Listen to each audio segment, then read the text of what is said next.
Right. Good evening, everyone. Tonight is a very special night. We have a very special guest, the man, the myth, the legend. Not Scott Sterling. It's RollingSwarm, who is with me tonight. Hello there. Hey, good evening. Great to be here. Yeah. Well, I mean, RollingSwarm has a really long CV to announce. Like, just to name a few. He's the streamer slash commentator for the Clan Wars competitive scene for mostly in the EU server, and he has streamed. Let's say 2018 spring, 2018. I think that's Twister season, and Yeah. then 2019 spring season, 2019 Twister season, and part of 2020 spring season as well. And if I remember correctly, he started with the Blitz Pro League, which happened during the 2018, and that's when I started actually watching Rolling Swarm. So Rolling Swarm is like has inspired me two big ways. The first way is he introduced me to Tier 10 Clan Wars, which I really love to compete in that. It's very exciting. And I like the feeling when I get streamed by Rolling Swarm always. Like, back in nights, I was so hyped when I got streamed by Rolling Swarm. And secondly, he's the sole reason why I started streaming in the first place. Because it's so cool watching the teams and commentating at the same time. It was fabulous. Yeah. That is very kind. I don't know what to say. But I guess I know how you feel because I kind of I got into streaming through because I was inspired by Bushka and Skate Extreme. Right. And that's I was watching back in 2016 and 17. I was watching there. Right. Well, Bushka's the main event tournament streams. So I this is really cool. And then it was for me. There's they must have got it years ago now, but when replays first came out, and I remember Bushka showed an E100 game of mine on stream, and I was like, "Oh, this is awesome! This is cool." Of course, like having your replay shown by the most popular YouTuber in the game, Bushka. I can't believe like how exciting you are feeling at that moment. Well, I mean, it was it sounds kind of silly, but you are pretty proud when and this is before I had no idea what about YouTube or that I would even go into it. I was just here's someone who's famous, he's got tens of thousands of subscribers, and they're talking about my game. This is super cool. It was definitely a high, a highlight. True. Yeah. I mean, talking about streamer experience, that's actually one of the main spotlight for this podcast today. So, I mean, actually answered one of my questions that what make you streamer. It was Bushka, but you started with the Blitz Pro League back in 2018, and in the first place, why would you do a commentary against teams playing the Clan Wars? Like, there is no one doing that before except Bushka during like 2016 and 2017. The main events, yeah. Because I'd been following the Twister offlines, the grand finals. Yeah. For those 2 years, and like. A lot of love and respect for Bushka and for Skate Extreme. Like, they're very good. They're great at speaking and building up hype. But I've been playing a bit of tournaments. Like, always felt like this is good, but I feel like there's a bit missing. Which was kind of like the technical, like the more kind of from the perspective of esports players. Like, I thought this is more random battle player. Like, it's good. What they're saying is correct, but I always felt there was a bit missing. And then I thought I can do this. And I was like, I would like to have a go at it. And then I didn't have a platform. I was like, okay, I have no idea. Like, I didn't have a computer. I didn't have a laptop or anything. I just had my iPad. Right. And I was like, I don't know how the hell to start this. And then I was speaking to, because I was in R2K back then. Yeah. And I was aware there was BTHF from Win. And Satan from Legion were putting together this tournament. Right. And they basically put out an announcement on their Discords and said, we're looking for streamers. And I messaged them. I messaged them and said, like, I have never done streaming before, but I think I would be very good at it. Please give me a go. And they were like, okay, we have no idea who you are, but yeah, we'll give you a crack at the whip. My goodness me, that's exactly what happened to me as well. Like, also this time is with Blitz Summer Tournaments, and as well, Satan pinged everyone looking for a co-commentator, and I jumped at the opportunity at it because at that time it was like my team. I don't think I was able to like conjure up a 7-player team. And I think maybe the way to continue watching the Clan Wars is to actually stream, and that's when I replied to Satan and asked him to maybe co-commentate together, and thankfully he picked me. So in some respects, I'm like RollingSwarm 2.0. No, definitely. I mean, there's, Yeah. and I think everyone has their reasons for, like, Ammonet got into it because she loves. I mean, obviously, my content has all been esports focused. I mean, there's a few Right. random videos early on, but Yeah. like all just esports Yeah. tournaments. And Ammonet kind of like got into it because she enjoyed watching it, was so passionate about it. Yeah.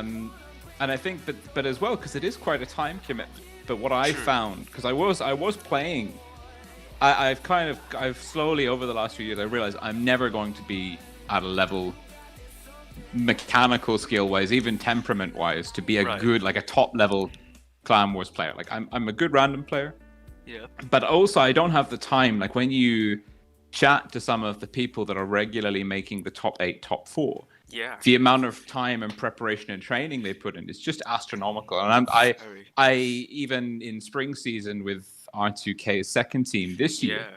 Yeah. I was remember. struggling. I was struggling to turn up to trainings. I could maybe squeeze in 2 hours for a tournament, Mm. and I was like, no, I can't. And that is another motivating factor for why I got into commentating, is because although it's a lot of time, Yep.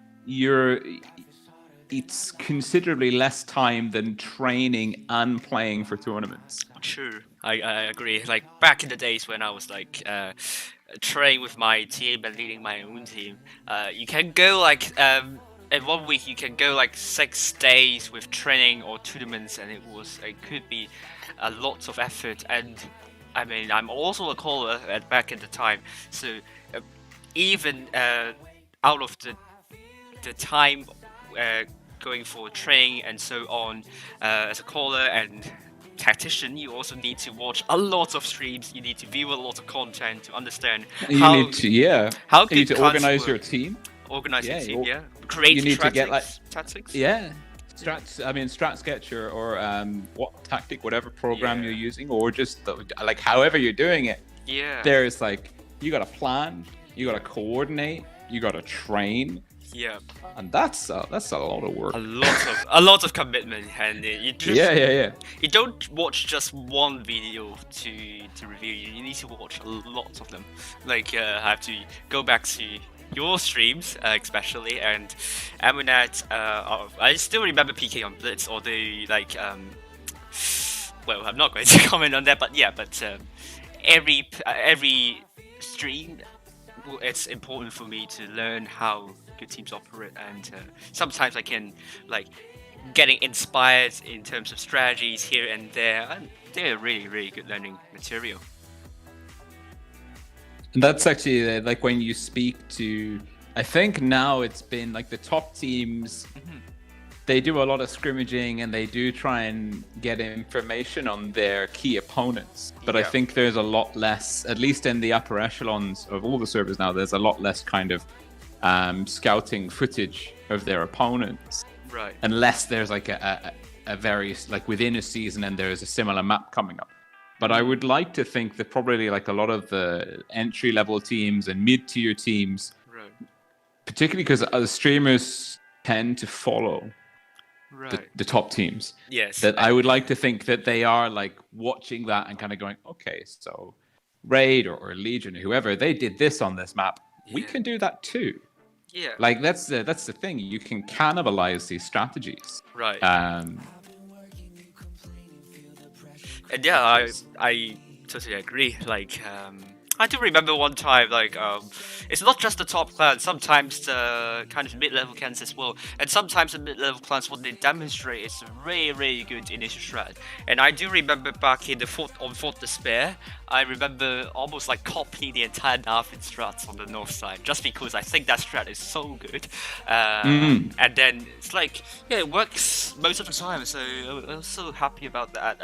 Although, like, you need to understand what that strat is looking for, it's work. How is it working? How it what's the plan behind it? Yes. I mean, there was on the North American server. Yeah. There was Dark Magician Girl DMG. Right. Who's never really had like a tremendous amount of success. Right. When it comes to like finishing into the top 4. Right. But they've had some really like crazy strats. Yeah. And there are lots of examples of like decent teams who come up against like the top level teams, and they say like, if we try and fight them in a standard way, it's just not going to work. Oh, so that's exactly what I thought.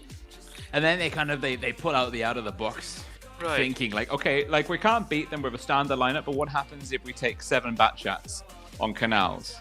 and you watch and you go like, nah, this isn't going to work.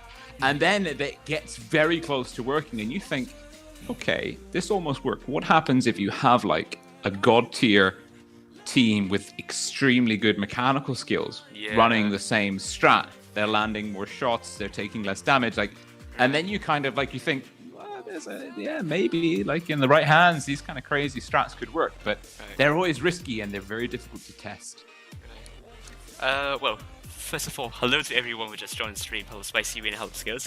But back to the topic. I do remember I had this philosophy in mind, like, against those really good teams, I was like, if I do standard things, it probably won't work, because they will expect us to do something like that, and they have a strategy to counter us. So I have made countless of some crazy ideas, crazy strategies, crazy philosophies, ranging from like 40 strats and then going like 7 bat chats, maybe even 7 Sheridans, I don't know. Like lots of ideas sprawl up my mind, and I think one of them is that 7 bat chat. I used it against Tessios, although it lost, but not 7 bat chat, like 5 bat chat and then 2 50 Yeah, you kind of you because when you think about like it's a team of 7 tanks, you've got like a shared pool of attributes. Yeah. And like, you know, is your team, what's the kind of average speed? What's the average armor? What's your DPM?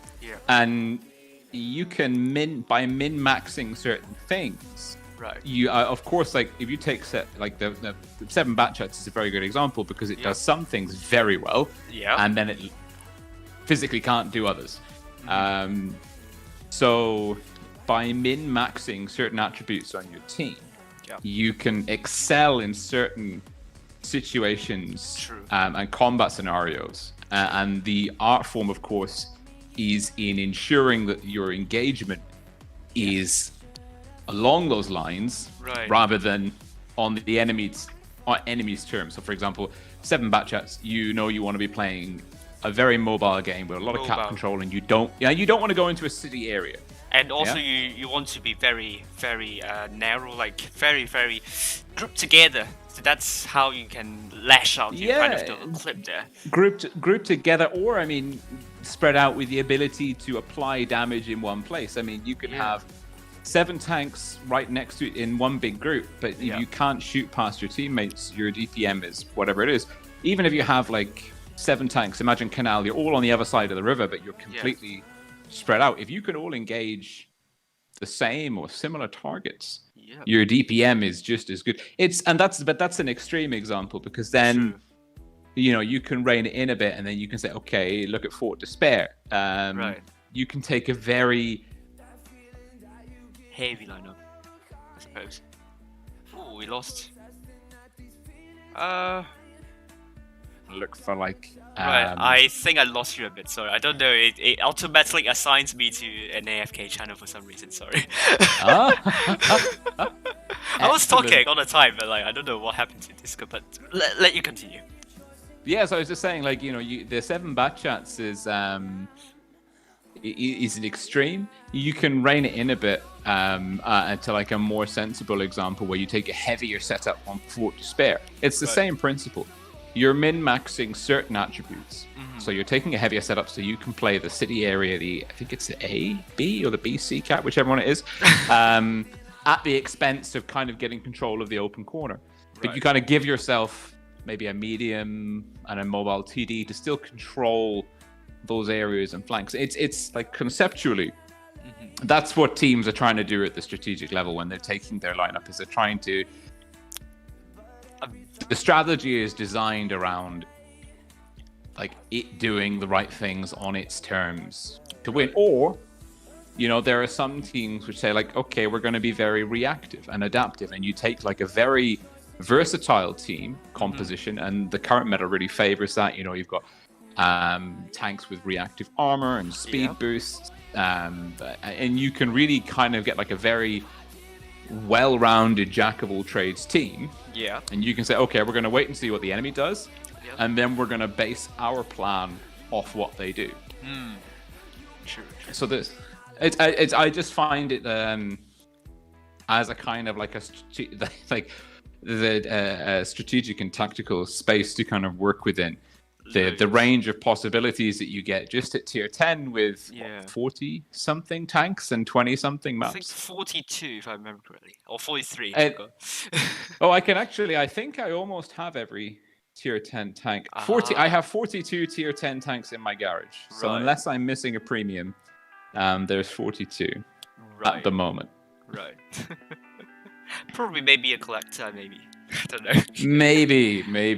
I just bought the T95 E6, the American Heavy. That tank. Oh god, no. I have no idea. I can't even remember where the gold came from, but I had the gold sitting there, and I was like, okay, this is the last tier 10 that I know I don't have. So what else am I going to spend the gold on realistically? So it's like, I did it. I pulled the trigger.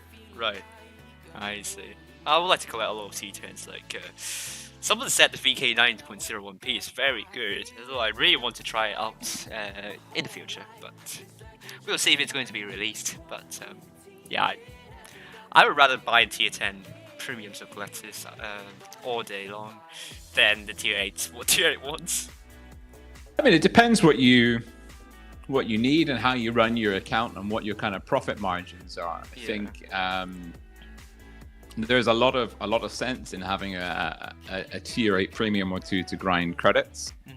But for sure, like there are tanks now coming out at tier 9 and below premiums and collectors, and I look at them, I'm just like, I'm not interested, because I mean, and tier 8 is such a... It's a graveyard for premiums, like... The thing is, it's the whole meta at tier 8 is so screwy. Because there are so many IS whatever number tanks, and there's so many overpowered tanks being introduced. Too many. We saw that with the Object 252. I mean, it's horrendously good. It's stupidly broken, and it's locked behind a paywall. And I mean, I would love someone to do like an analysis, but I'm fairly confident that if you play 100 battles at every tier, you would find more tier collector and premium tanks total across those 100 battles while you were driving tier 8. At least that's an impression I have. It's completely unsubstantiated, but that's my guess. If you were going to say like, hey, Rolling, where do you think the most premiums and collectors are? I would say tier 8 for sure. For sure, I definitely agree. Right, so let's go into the next topic. So I mean, you've been streamer and commentator for a really long time, like at least 2 years, maybe I would say. Two and a half. Okay, 2.5. Or I mean, or if you say, I mean, if I started in 2017 at some point, probably 3, but maybe 2.5 officially. I see. So what is your best moment while you're streaming or commentating in a BlitzConf, actually? In terms of the game or like the general experience? General experience. Let's talk about general experience, yeah. I mean, this is a tough one because obviously going to an offline, and commentating the offline Twister Cup in Minsk in 2019, that is the clear highlight. Meeting the players, hanging out with the guys at Wargaming, of course, spending time with them, and like that is objectively the best experience from commentating. Yeah, I can imagine. But probably, if you were going to ask me like what I enjoy, like, I mean, outside of that, I think my best kind of, or like the most vivid memories I have, and it's all a blur because like the commentary thing, it's a very similar exercise every time you do it. You sit down, you set up the stream, you boot up your computer, and then you do your thing for a couple of hours. But when I was, because in 2018, it's when Meadsy69 put me on Wargaming's radar properly for doing the commentary for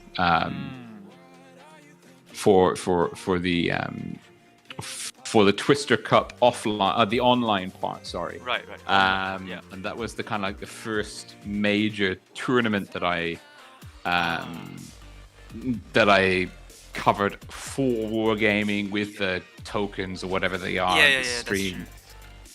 And I mean, there was a huge jump because I'd done a bit of stuff for them over the summer before that, but it was smaller and I mean, just the nerves you get when you know that you're going live on a tournament that scale in front of people. A lot of audience, especially. A lot of audience, and being a relatively unknown quantity at that time, because I was, some people in the tournament scene knew me from the Blitz Pro League. Some people knew me from like the Challengers Cup that I had done a bit earlier that year. It was good having Meadsy 69 and Amonet kind of in my corner, helping me like with my stream settings and general kind of guidelines, like what Wargaming expect of you and what you can and can't say on stream. Oh my god, I didn't have that guideline though. I'm not sure if I've broken any of them. I mean, I don't think Wargaming are as... They're not as strict as I had initially thought they were, or been led to believe they were. I mean, there's obviously certain things, you know, if you say or do something on stream that's obviously gonna like upset. Yeah, it's gonna like, cussing. Gonna be like, swearing or making political statements or or like, you know, being not very nice about certain players or people or teams. Right. You know, Wargaming are going to be like, maybe we won't get you to commentate in the future. So you have to kind of be good all around. You have to be at least make an effort, and if and be mindful that, like, you know, someone might have a word with you and say like, oh, you know that thing you said on stream, and you go like, yeah. They say, yeah, don't say that again. Okay. Did you get that before? No, I didn't get that, but I think that's because I was very mindful. I played it very safe. I see. And I was so cautious and anxious about, like, because I'd worked quite hard to get my foot in the door, and I kind of got Amonet and Meadsy to really put themselves not on the line for me, but like, they were vouching to Wargaming, saying, okay, this guy is good, he's all right, like we say, like, give him a shot. So I was like, okay, if I mess this up, it's not going to be like, it's not just myself who can potentially have repercussions. So I was always super cognizant of that, and that's why I think if you kind of jump through the archives of my streams, like, you can see there's an evolution in my style and my vocalizations and everything. And I think that's because when I first started out, I was so reserved. I didn't want to, like, I was like, I'm here, I don't want to mess this up, so I'm not going to do anything too crazy. And then, like, you know, you get more comfortable and more confident, and you develop like a routine, because in my day-to-day I am I swear quite regularly, which is at a huge I is see. at a huge disconnect with how I am, and I'm even now the mindset that I have talking to you is okay. I'm live on air. I'm streaming. Yeah. It's your channel. I don't want to swear on your video, and then YouTube says, you have the F word in your stream. We're gonna demonetize you. I mean, I don't even have the requirements to monetize my videos yet, so. Not yet. I don't When think you so. do, Yeah. Yeah, when you do, like, I don't want to be the reason that you can't monetize a video. Yeah, So, that's true. That's true. So yeah, it was like for me, definitely getting started in the beginning was very nerve-wracking, and then of Yeah. course, like you get Get more comfortable. you get very more familiar. And And then you start doing fewer mistakes on the stream. I mean, it's a rite of passage. Like, I mean, have you left have you started a battle and you haven't had the game showing, or have you like left a map on or something? You remember the overlay problem? Like, I think it was Raid versus Legion, and I like left 4 of the games of Raid on an overlay, and people have to watch through the pinholes. But this is the thing. Like, Right. this is because when you're streaming, Yeah. I think until. Because it was on I think it was on the official forum like years ago when I just started doing the NA commentary. Right. And someone was saying, "Oh, I could do the commentary. Why is someone from Europe doing the NA commentary?" And I was like, "You can do it." Like, and they were saying, and I said, like, I you know me, I'm more people streaming, the better. Like, the more coverage we have of Blitz as an esport, I'm 100% on board. Right. So, and I said, like, you should do it. And he said, yeah, it's super easy. Like, anyone can do it. And like, I can't believe you make all these mistakes. And I think people don't realize, of course, like you're making sure the stream's good. You're keeping an eye on the chat. You're making sure you have the right windows up. If you've got music playing in the background, that's another thing to manage. You've got the Discord chat. You've got like your map. You've got your information about like the tournament structure, the maps. Right. I mean, if you're doing that on one, I have no idea how Aminet does it because she has like one screen. I'm like, how the hell do you keep up to speed with everything? Right. But there's so much task loading. You have so many different things to think about. Yeah. And you've got to control the camera, and you've got to talk non-stop for hours at a time. Yeah. And you've got to like get all the information right, and there's a lot of you're doing a lot. Yeah. A lot. True. Like, I mean, my stream is like one of the. I mean, I prepare it quite a lot. I mean, I think probably one of the streams out there that has a lot of things in there, like the overlays, the score lines, which I always forget to reset for the first battle, and then you have to hop between the Firefox and also the game, and sometimes while I was playing a personal game.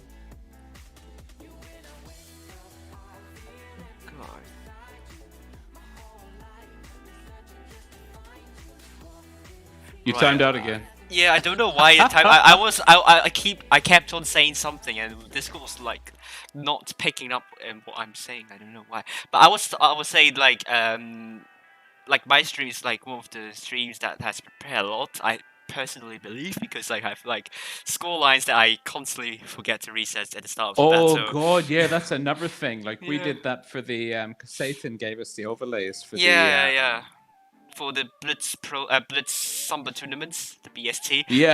Which also stands for the British Summertime. It's a good acronym. Yeah. But that's another thing. And then you've got overlays and different scenes to manage. There's a lot. That's a lot. A lot of things to manage, yeah. And I think it doesn't matter like how good the streamer is. Like if you are doing everything, you're running the stream, you're doing the commentary, like if you don't have anyone pushing the buttons for you, like it's you're gonna leave the mini map over the screen at least once, if not several times. Mainly, and everyone's done it. Everyone has done it. Yeah, leaving the overlay on, it happened to me. Forgetting to switch from studio mode back to the normal mode, that happened to people who use Streamlabs or Slops. Doesn't happen. May happen to people who use the OG OBS as well, but it happens from time to time. And luckily, it didn't happen to me for streaming the official ones, the official tournaments. Yet, I'm gonna say yes because I hope I don't jinx myself. It's gonna, like, I think the thing to remember is, like, you're gonna drop the ball, right? And like you're always gonna be at risk, even with years of practice under your belt. True, yeah. Like even I was making mistakes this year, you know, Yeah, like I left the mini map on for 30 seconds. I realized. Like I was like, oh god, that's on, and I've been talking for half a minute, and you've been looking at like half the action. Oh dear. But like the thing is, it's like you've got to appreciate that, like if you're by yourself and there's no one focused on certain things, like you're gonna make a little mistake here or there. Yeah. And I think my personal opinion is it's how you handle and how you handle it and how you recover from it, and not letting it fluster you or distract you. That's true. Yeah, that's really true. But that leads on to the next question really well. Is that what are your tips for people who want to stream or who want to commentate and comp scene actually?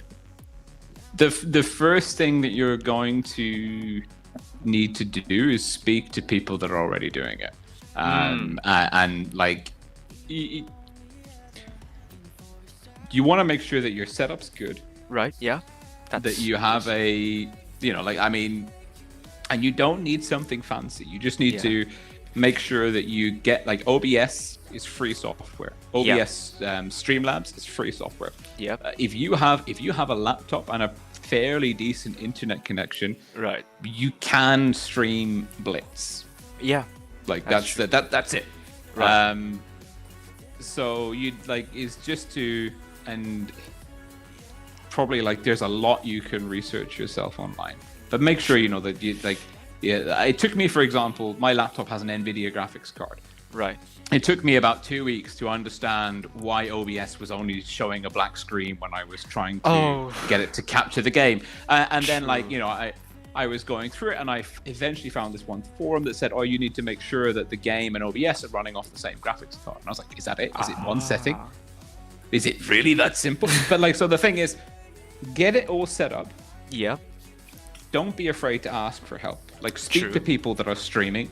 True. Because I think 9 times out of 10, and like I have been, everyone that's come to me on Discord and said, hey, can you help me get my streaming, can you help me stream Blitz? I said, yeah, sure. And we go through like the motions, and you talk about what settings you need, what's the best frame rate, what's the, like, all these things back of house, which you set up once and then forget about. Like, so you get it set up. Right. Then, I mean, like streaming Blitz in general, or streaming tournaments? Right. Oh, is that the question you want to ask me? Yeah. That's the question I was asking. Sorry, I didn't catch that. Sorry. Also, no, like, I mean, yeah, also so indulged. Were you asking if it's streaming tournaments, or if someone wants to stream tournaments, or someone wants to stream tournaments? Blitz? I mean, tournaments. Okay, yeah. So you get your setup.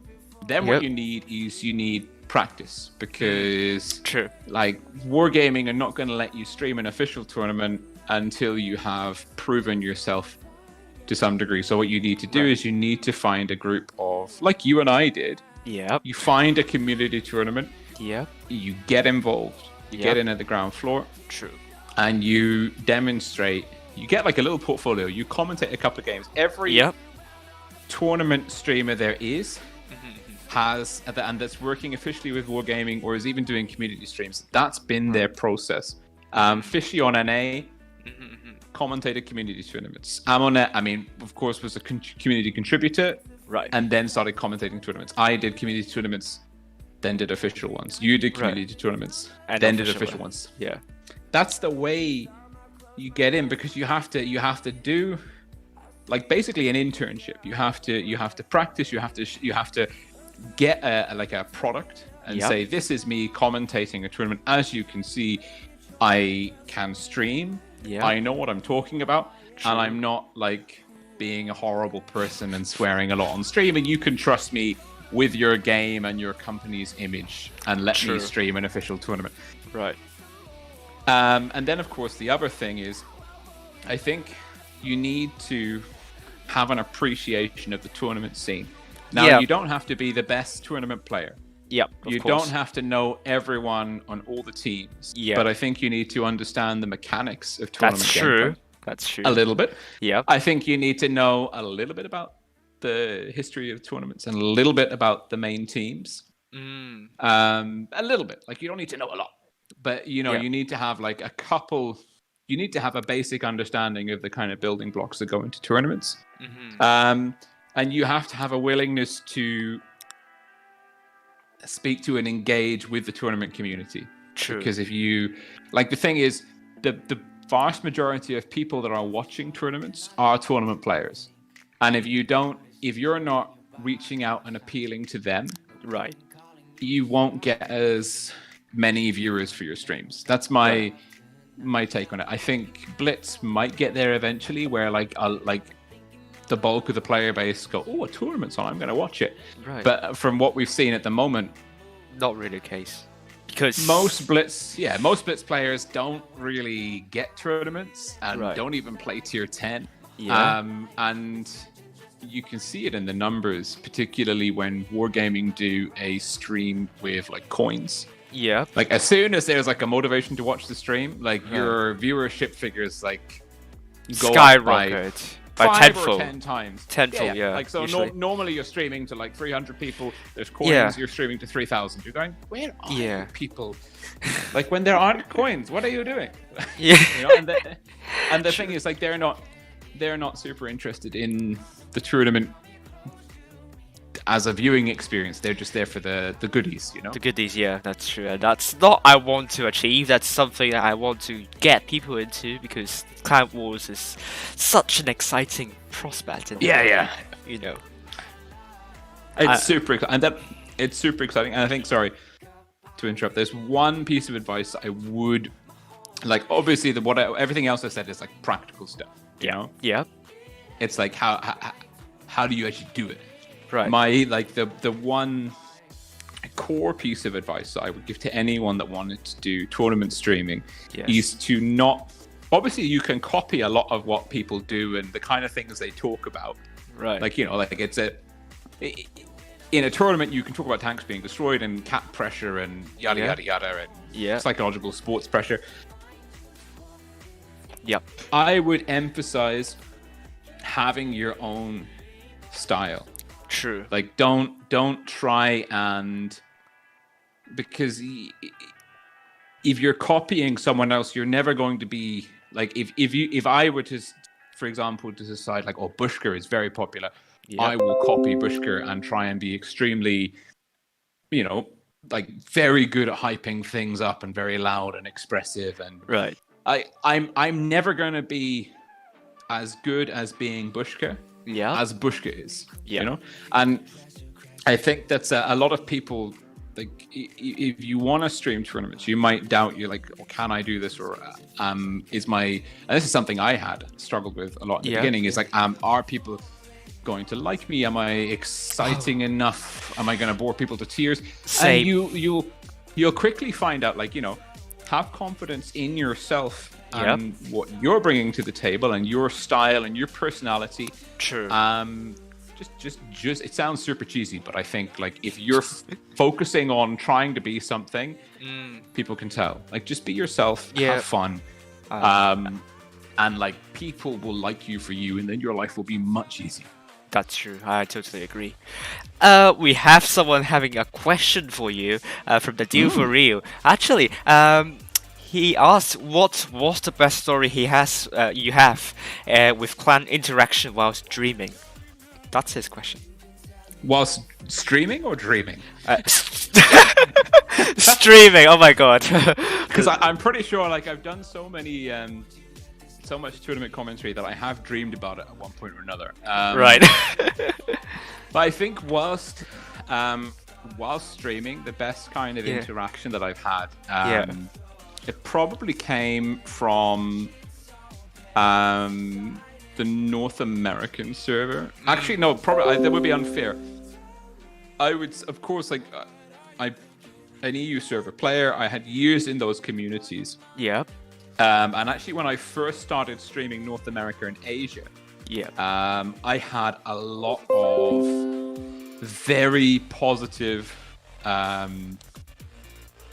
support and like encouragement from the competitive player bases in those two servers. Like particularly on North America, it was like I had Void, Pramo, Pincer, and Rain eventually when they split off. Like all kind of pushing me and backing me and saying, like, oh, Rolling, you should stay up until 3 a.m. in the morning and stream us. Not us, but just like stream NA. Like they were like, you know, you have messages in your Discord DM saying, hey, Rolling, are you streaming? And you go like, oh no, I'm pretty tired. And they go like, oh, but like it'd be really good if you can stream us or stream like the tournament this Saturday. Right. And the same with, less so with Asia, but like the English-speaking clans like Feast, and Feast and E7, like a year and a bit ago, like they were the same. Like these people from the other ends of the earth, you know, in each direction, kind of, and you get like a really good relationship building up with them, over like a shared passion, which is World of Tanks splits and the tournaments. Yeah. And that for me, that was the, you know, like, and in general, and this is of course like just an aspect about being on YouTube, like there are people that are seeing you and getting to know you, and like obviously until they reach out to you and start a conversation in Discord, you've never met them before and you have no idea anything about them, but then they reach out to you and say like, hey, I've been watching your YouTube videos on EU and I think your content's really great, and I'm really happy that you're starting to stream our server too.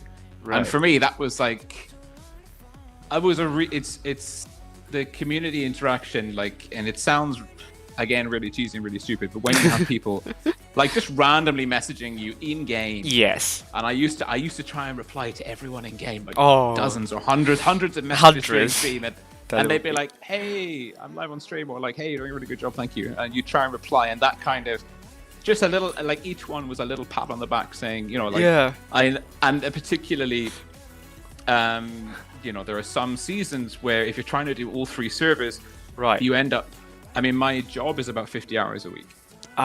50. Yeah, like in like, which is a lot. And then if you add in everything during like the Ascent tournaments, like, okay, the streams, the setting up, the Discord communication, the liaising with Wargaming, the giving them the spreadsheet data, like all of this stuff. And then you're adding on like an extra 30 or 40 hours worth of stuff per week. Like, I mean, particularly the top 8 for Twister 2019 was just stupid. It was like, it was 10 days long, and it was a round robin, and I was streaming non-stop. A lot. I used vacation leave from work to take days off that week just so I could sleep during the day in order to cover North America at night and then Asia in the afternoon. And that's a huge toll. And from YouTube on World of Tanks splits, you're not, if you're doing tournament coverage, you're not going to be making, like, it's not, you're not doing it for any kind of financial reason. You're doing it because you love it. Of course. The passion. The passion. You're doing it because you love it. And then having someone kind of just say like, I love that you're doing this. Please keep doing it. You're like, that's the best kind of interaction. And that's why, like, it's great having a Discord server where people can come and chat and you get like a community, and that was always that became the primary motivating factor for me, I would say. I see. That's really good. And I'm not sure if actually one more person asked you about, which I think you have kind of answered, but I don't exactly know what the question is about. But he asked that, what about Asia finals? I don't know. I don't know what he means by that. But yeah. I don't know. I don't know about the Asia finals. Probably talk about your experience with like Asia server on while streaming. I think that's what he wants to hear, probably. With the Asia, I mean, like the Asia server has always had like a pretty tough time international, like because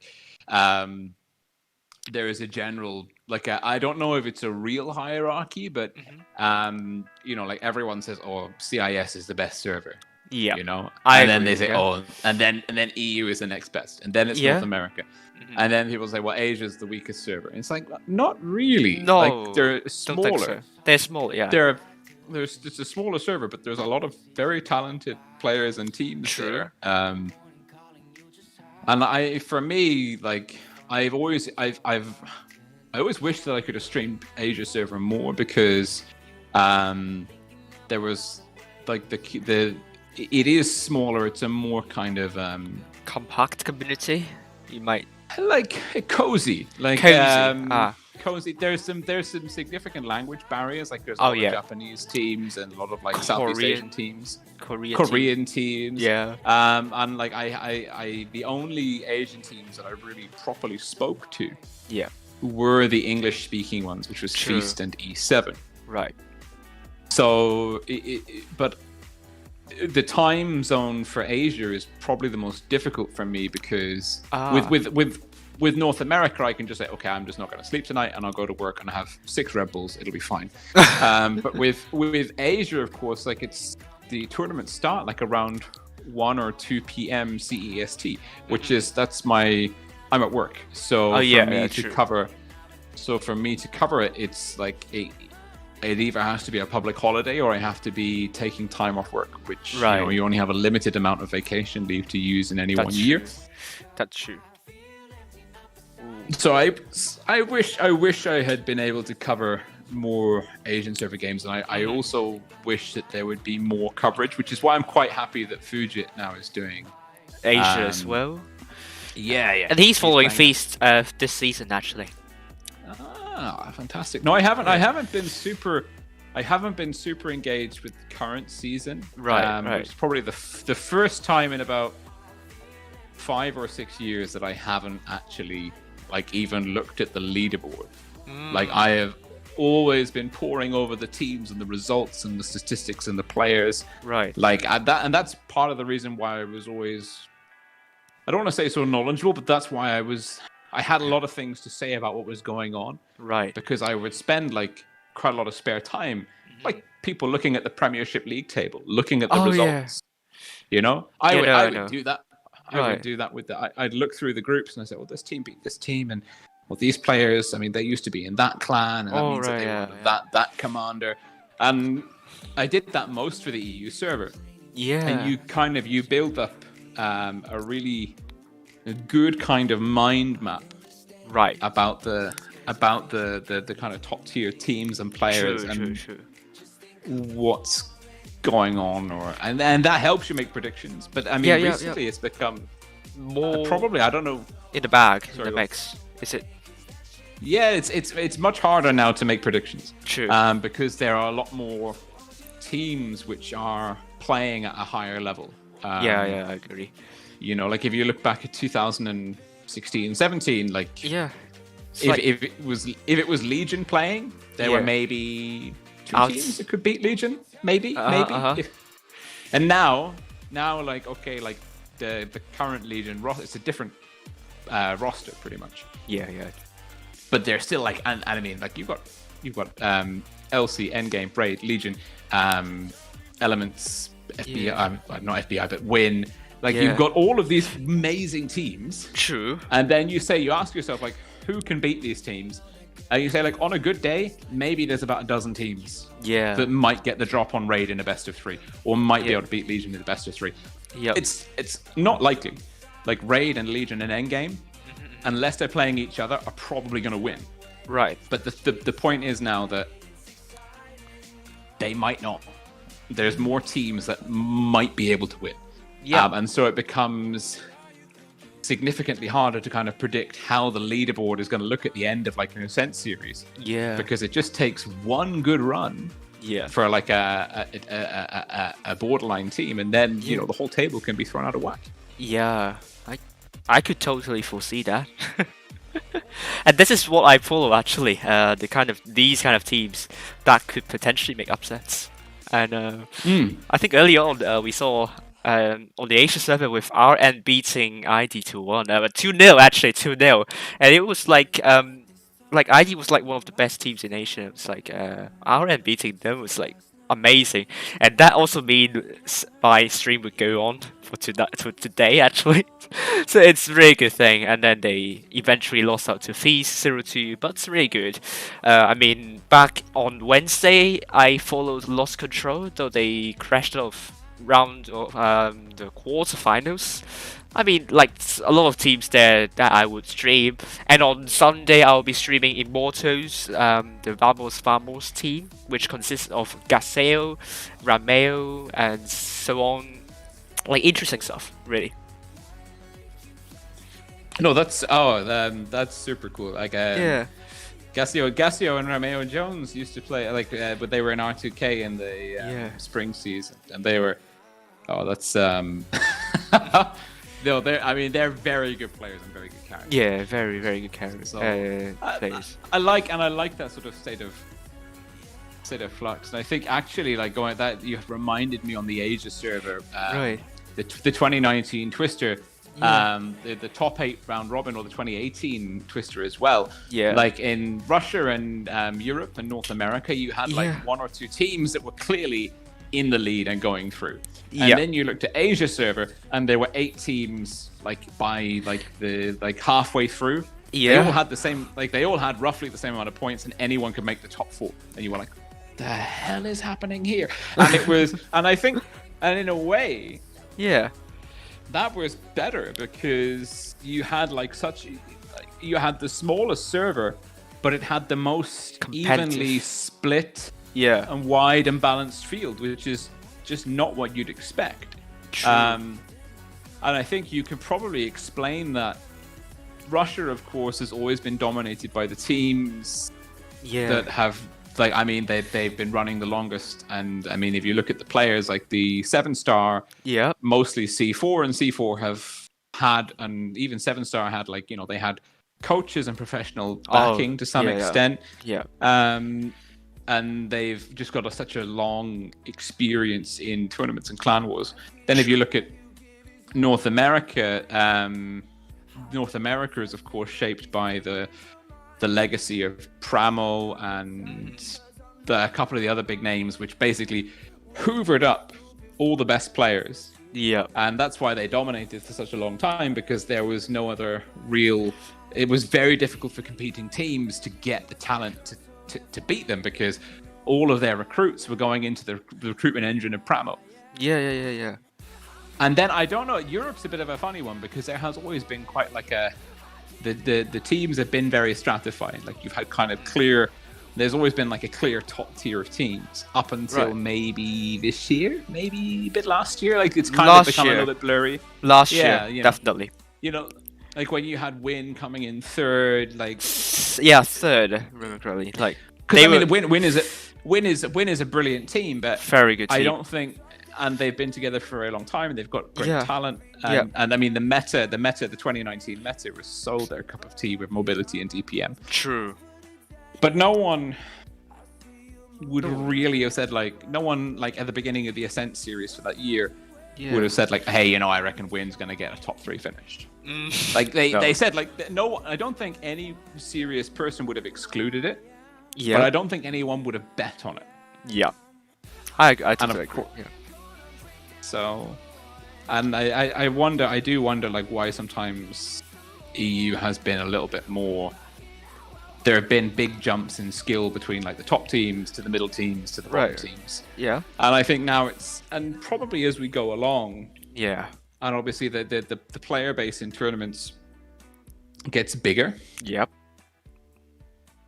Gets more experience. True. On an average. If you look at the average amount of tournament battles per tournament player now, Yep. it's probably higher than it's ever been. Right. And that trend will increase. And so like there'll be more players, each with more tournament experience, and that will level the playing field a little bit. Of course, you're still going to have very experienced and very skilled players at the top, but the gap between them and the next group is always going to be getting smaller and smaller and smaller. Right.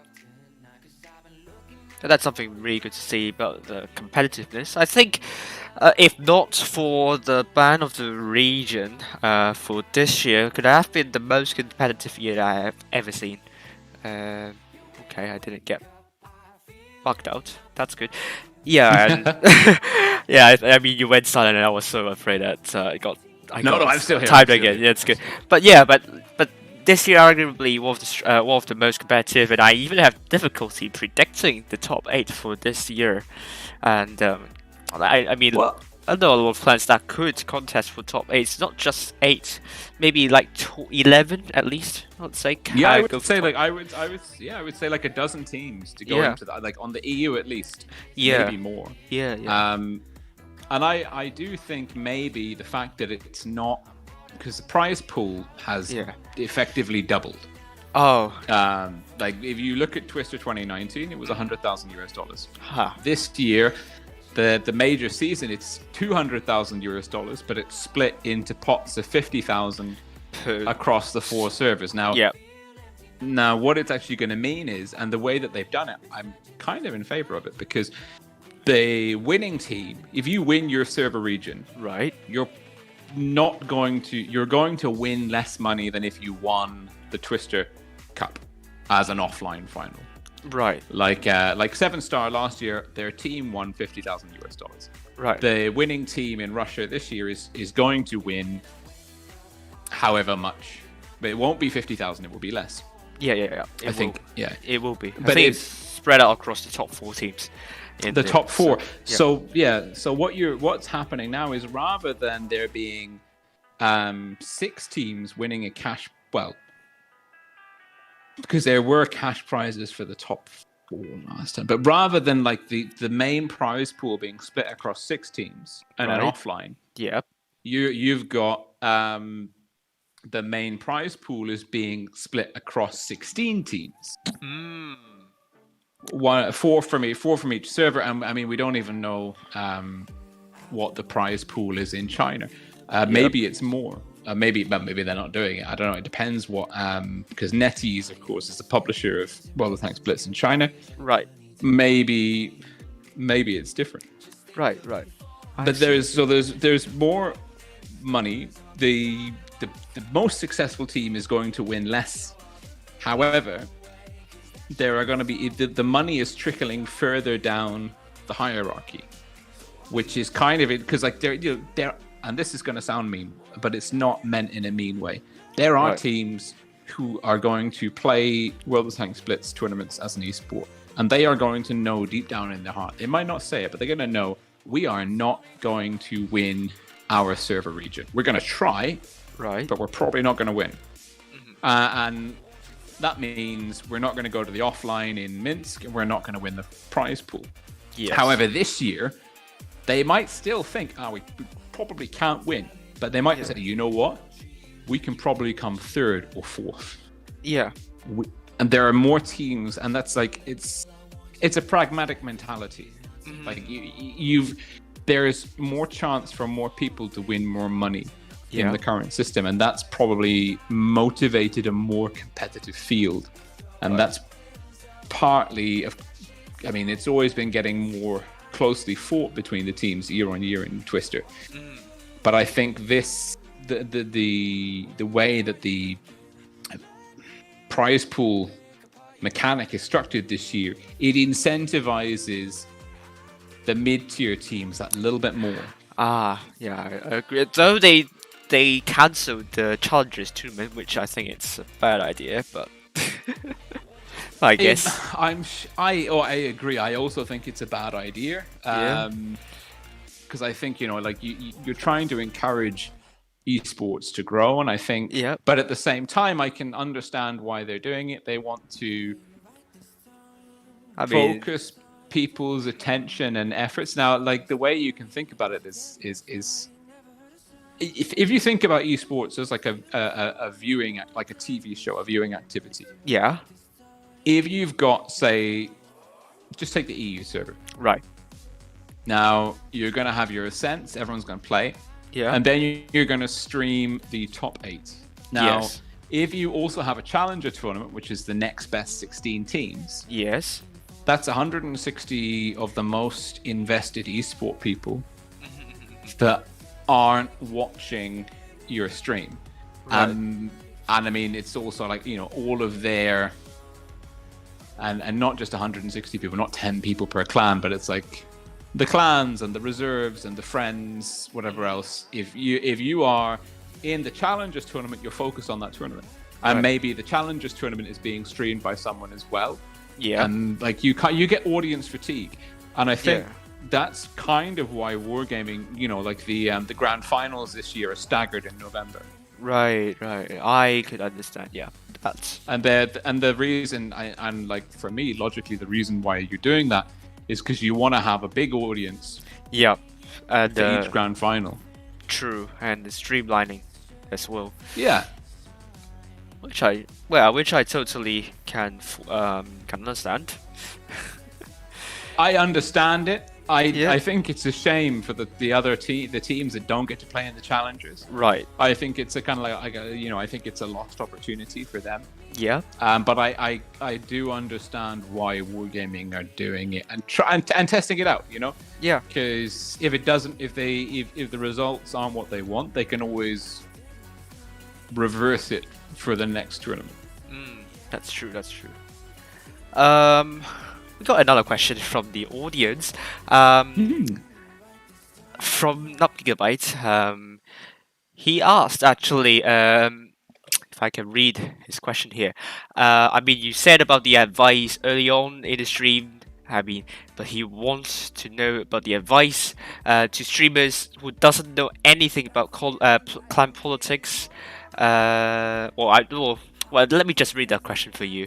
Like, what question would you give to the streamers? Because no one knows about the clan politics or clan movement or player movement. So, do you think it gives you a better viewpoint on teams and competitiveness? It depends on your style. Like, it can help you understand what's happening. Like, if you know, for example, if you're watching a battle, right? You can talk about the battle. Yep. If you know that 3 of the players on Team A's roster used to be in R2K, right, it gives you something else to talk about. It gives you more information. You can say, like, well, 3 players here are from a very experienced clan dynasty, you know, and if you know, it gives you the history, gives you the insight, gives you context. Now you can look at someone's stats and you can go, this person is a 75% win rate player with a very high average damage and 50,000 battles. Right.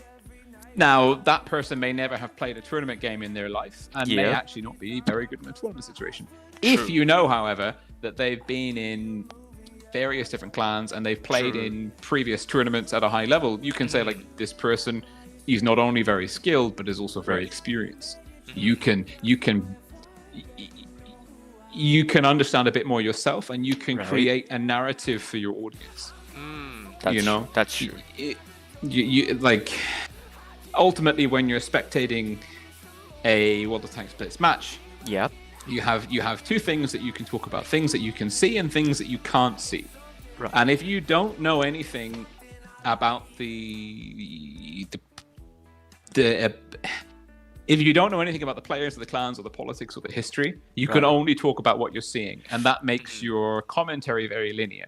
So it's not essential, but it is very useful. And it will give you insight, you know, when it comes down to a 1-on-2. Like, rather than going, oh, this is a very difficult situation, like it's 1 tank against 2, this 1 tank is in a lot of trouble. You might instead say, like, hang on, this is Voopsy, who has basically been in the top 4 for the last 5 years. Right. He's been, like, in as if you know who that person is, if you know what they're capable of, Right. and if you're on different clan discords and you're seeing different battle replays and screenshots and you're part of that conversation and dialogue, you can go like, it's a 1-on-2, but like given the situation, my money's on the guy by himself. Right. So you can get more information for yourself to use, and you can give more information to your audience to understand. Right. So I would say, like, jump into the clan discords. Like, you don't need all the permissions. Just get into the guest channel, join in the discussion, and get to know them. You know? Yeah. Because then it's not just like, oh, he's a very good player. Like, then you can talk about them as a person, or like, I think it is an important part of Blitz esports is the people. Yeah, the people. And one thing I recall is one thing that I would really want to say would be Zerd versus Thomas in a tournament match 1-1. Oh my goodness me! I wonder how it would be in that situation. Like, that would be a big highlight, I suppose. But that would be a super. But like that's another thing. Like Zerd versus Thomas 1 versus. Now this is an interesting thing because like if you think, because on the one hand, like they're both extremely good callers, and very experienced tournament players. On the other hand, and this is I have spoken quite a lot with Thomas in the past. Not so much recently because he just hasn't been involved. In Blitz. He's back actually. Okay, I didn't know that. That's how out of the loop I am. But my point is like these two, and this is an interesting dynamic of Blitz, is because your in-game leader, your battle commander, your BC, your IGL, is in game. They're not in free cam. They're in the game.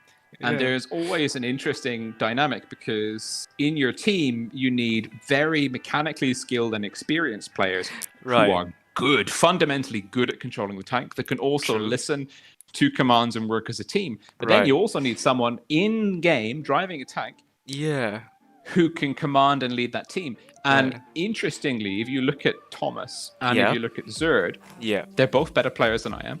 But if you look at their stats, they are weaker operationally and mechanically than the people they're leading. So if you don't know that, you don't know it. But it is like, for example, like Thomas and Zerd, like it's a clash of the masterminds, the leaders. But it's not going to be the most intense one-on-one. Like the most intense one-on-one is going to be like the two best mechanically skilled players going head to head. But I mean, it would be an iconic moment anyway. It would be iconic. It would be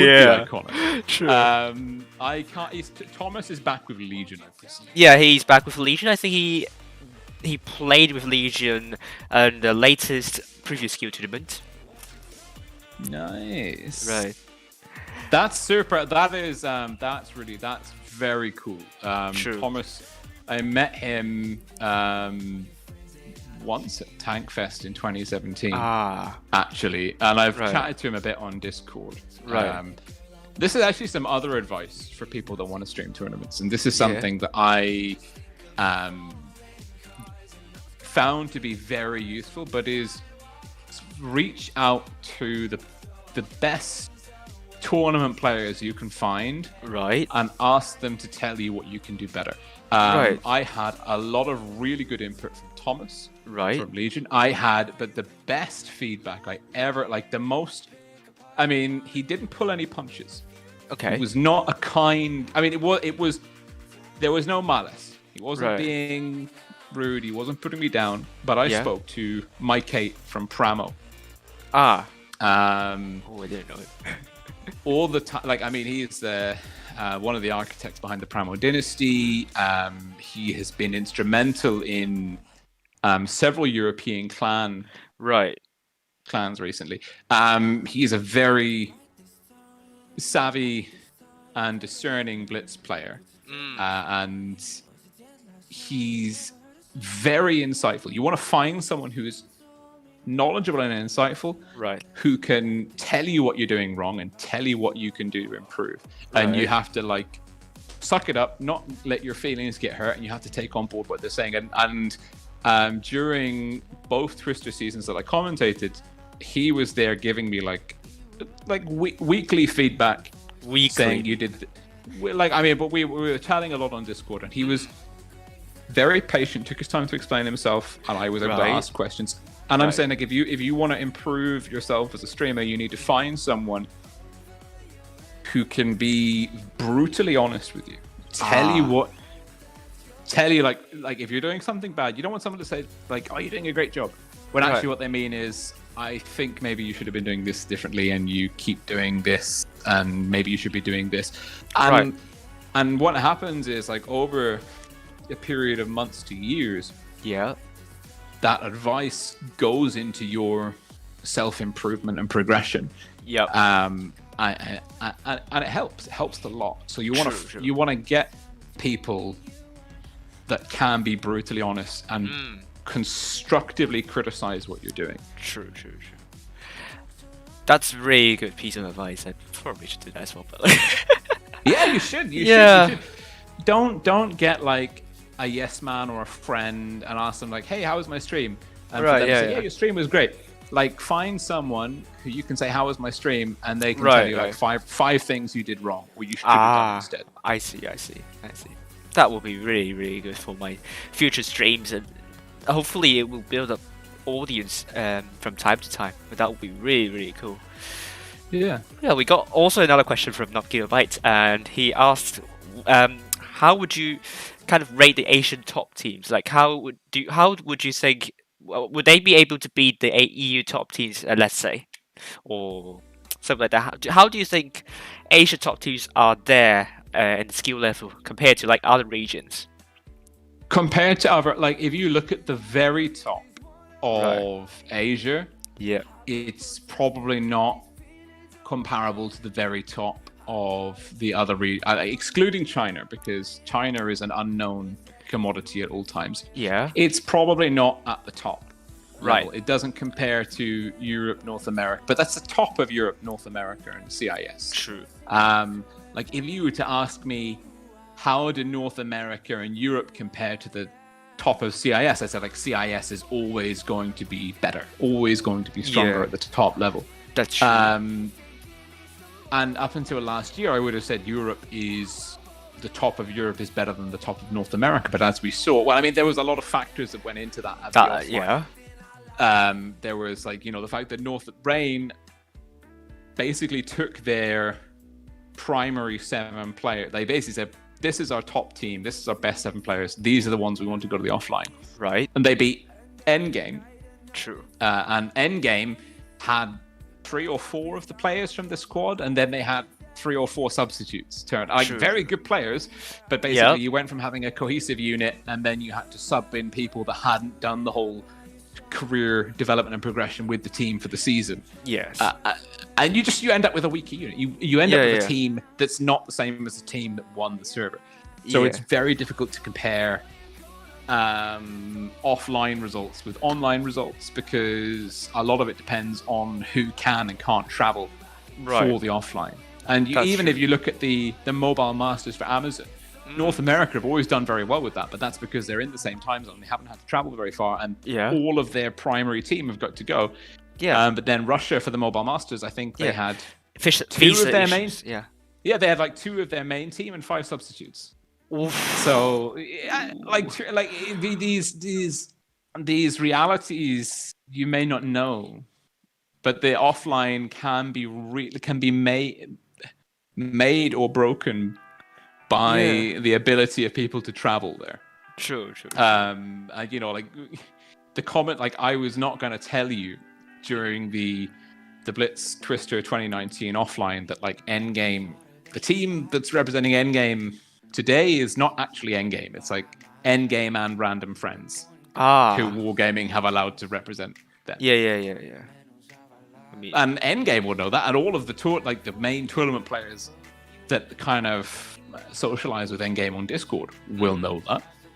But like the average player is not going to know that. But going back to the question, I think that Asia is weaker at the top compared to the other regions tops. I would say probably the top teams from Asia would be kind of. This is just speculation. Obviously, you could test it in a perfect environment, and the results might be different. Right. But I would anticipate the top Asian teams would be at the mid-level of NA or the midfield top 8 NA or bottom field top 8 EU. That's kind of how I see them slotting in. North America, the top teams are very skilled. Yes. But they don't have many people to compete against in America. True. Like Rain and Pramo and Pincer are kind of they are head and shoulders above the rest. EU is just like this huge, deep, equally pitted morass of teams. True. This great big pile of very evenly matched. There are some teams that are always going to be a bit stronger than the others, but there's the field is so richly competitive, and there's so many different players and teams and groups that are viable at any one time for a top 8 spot that it's constantly getting bigger. Yeah. And there's so many different nationalities and player groups. True. And it's this really, really great complex political landscape, not just like the gaming landscape. Right. I don't know much about Russia, the CIS region. Yeah. So I find it difficult to commentate on that. Yeah. But I would suspect that what you have is, there are lots of very good teams there. Yeah. And you have Mercy, 7-Star, G Game. Those always the recent name that has popped up on my radar as well. Yeah, those. There's quite a few legacy clans, but there's a lot of very strong teams there. But kind of Mercy and 7-Star have. Oh, my timed out. Oh my goodness me. I'm timed out. Oh. For so long. Right, I got timed out again. I need to actually set that. I need to turn that off, actually. The timeout thing. Yes, that would be helpful. But what I was saying is basically, I think 7-Star and Mercy are they're super top tier. And it's probably to do with the fact that they've been super top tier for so long, and they've had sponsors and more kind of like a pseudo professional structure. True. Okay, no inactive. Good. That will help. Was it just one setting? Just one setting. Yeah, I got it. I turned off the AFK automatic thing. So, have you finished? Yeah, that was right. My rant over. Right. Yeah, and I think probably might be a last question before we do some platooning. Probably would be not Gigabyte asking whether you're going to come back to the game or you're going to be like Bushka, which I think a lot of people would be interested to know. I can answer that.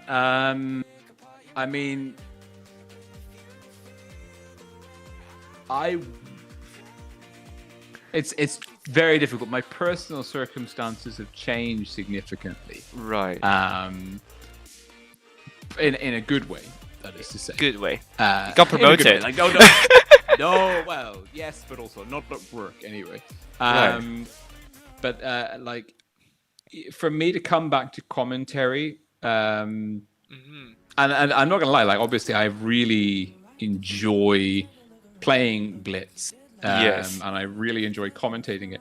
Right. But the motivating reasons for my departure, of course, were ATGMs. Oh, of course. Which, it is what it is. Yeah. And the fact that wargaming just they were turning the people blind eye. The people that I was interacting with, not turning a blind eye, but forcibly not discussing things with me. Right. And in the CC chat, yes, they were discussing ATGMs with other contributors, and when I would chip in, they said, "No, Rolling, we're not talking to you anymore about this topic." And I was like, well, it's a very complicated and messy story. Right.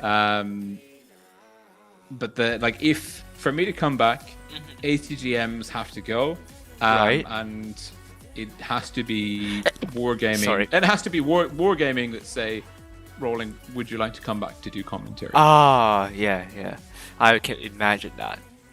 I mean, for the time being, I've got so many other games and projects going on that I'm quite happy.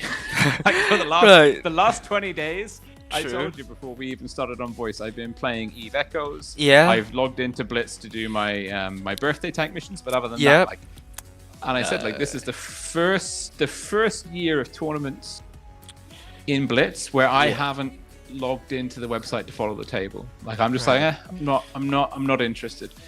So I see. To answer that question, those are the ATGMs, and it's not. I don't want to hold it over anyone's head. And I appreciate that I'm just one man, and if Wargaming want to keep ATGMs in the game, that's their prerogative. But I don't want to commentate the game with their ATGMs in it, and I don't expect that to be a motivating factor for Wargaming. It's just that's my personal position. So. True. And finally, we have KMS asking why you stopped playing Clan Wars, which I think you answered before with the time commitment. Initially before I started commentating at all, it was the time commitment. Was one of the reasons why I jumped from playing to commentating. And even this year, 2 reasons. Right. So with R2K, we had the run with Zerd and Mike Kate and everything else. Yeah. The first reason is the time. I just don't have the time to train. True. And the second reason is I don't think I'm good enough. No, it's true. Yeah. It's true. If you look at when I was in R2K, you were looking through the rosters and they were like, okay, who's in the first team? I was going through the list and I was like, I'm not in the first team. I'm not even going to put myself into the first team because if I were the manager, I wouldn't put Rolling into the first team. And then I started looking. You start looking at all the other teams and player groups, and you're like, yeah, I'm a good player at Blitz. I'm 67%. I'm really good. I can get up to diamond lead in ratings. I can carry my weight quite comfortably at a super unicum level in randoms. Yeah. I'm not a good if you're looking at top tier tournament play. Right. I'm not there. I don't have the. I win games through outthinking my opponents, which works when you're that works when your opponents are 45% and don't know how to aim properly. But when you're up against very, very highly mechanically skilled players who know the strategy, I can't beat someone head to head. The 18-year-old with godlike reflexes who understands the game better than I do. I'm like, nah, I'm out. I'm not. I can imagine that. Yeah. It's two reasons. One, don't have the time, and two, objectively, I don't think that I'm good enough to play at a top. I would exclude myself at this point in time from top 8 tournament gameplay on the EU server. True. Very, very true. Yeah. Right. So, that's long, very, very long, very, very long time. But I do really enjoy that as well. Why don't we do some platooning? Actually, let's do it. I'm looking at my garage right now. Right. Let me find you. Oh my god, you have changed your username actually. Let me find it. It's R Rolling, but it's 01. Oh, okay. Yeah, 01. Oh, there we go. There we go. There we go. Great. Do you want to do double mediums or double heavies? Or I don't know. I don't have a TD because I'm a bad player with TD, so. Well, you and me both. I struggle. If the TD's got a turret, I can kind of make it work. As soon as you take the turret off the TD, my win rate goes down by 5-10%. Yeah, true. That's the same problem for me with a TD. But as you which what do you want with the platoon? Well, I've got 4 tanks with the birthday today. Right. So let's do those. Let's do those first. I'll start with the lowest tier. Oh, I thought we were going to do like double tier 10, but it's fine. Let's. Oh, we can do double tier 10. Well, I mean, well, let's do that actually, if you don't mind. Double tier 10. Do you have? You pick your tank, and I have got every tier 10 tank imaginable. So you just let me know Right. what you want to drive. Okay. Let's. I mean, for people watching this, just suggest what tank you might want me to play with. But I will suppose let's start with WZ13. Ooh. Yeah, it's an interesting tank. I actually like. Really like this tank, but with the hip and poo buff, it's even better now. Hang on, let me make sure I've got the. Yeah, there we go.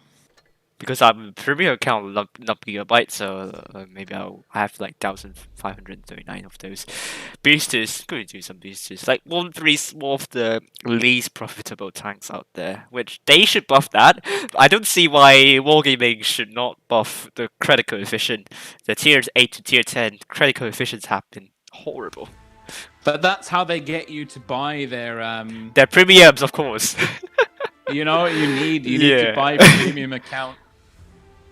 Okay, where do you want to go? Let me. I'm just only, and I usually go to the middle and spot everything up. That's what I always do with a heavy tank. Okay, you go to the middle. I'm going to go to the corner. Yeah. They've got an extra medium on us. Yeah, but our medium is not sporting that right hand side, so I'm a bit worried about my right. No, he's good. He is to your right. And the good thing is he hasn't gone off down to the frozen lake by himself. Yeah. That's very encouraging.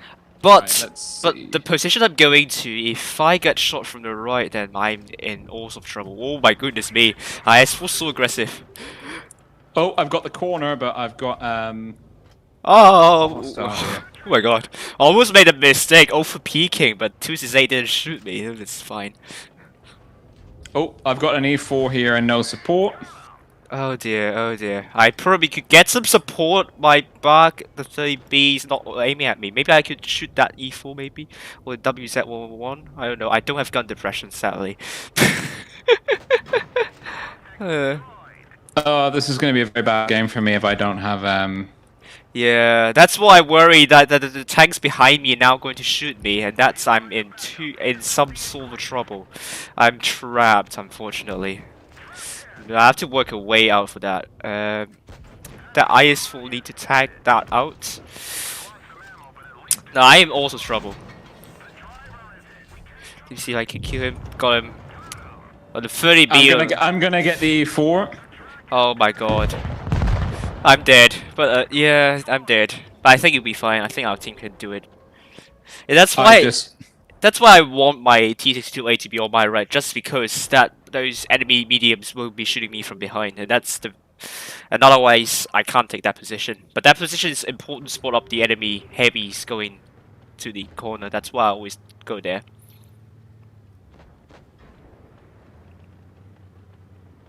Oh, hello? I'm here. Sorry, this is the sound that a focusing rolling makes. Which is no sound. Correct. I am missing all my shots. Oh no, that's sad. That's not good to hear.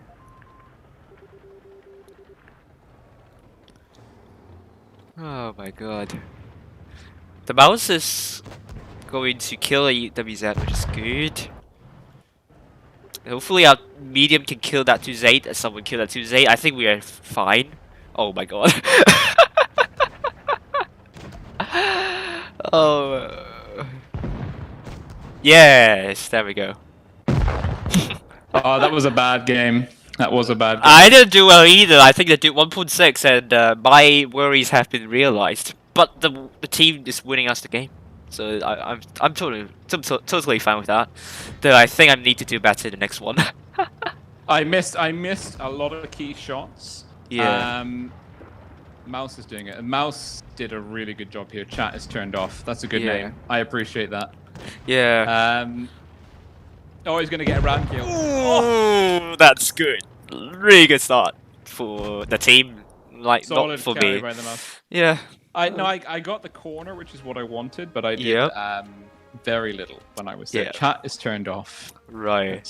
Oh no, oh. You did more than me actually, but I actually spotted 4 tanks for the team. Hey, you did that. You did what you set out to do, which is to claim the middle of the map. So. Yeah, yeah, that's what I did. Right.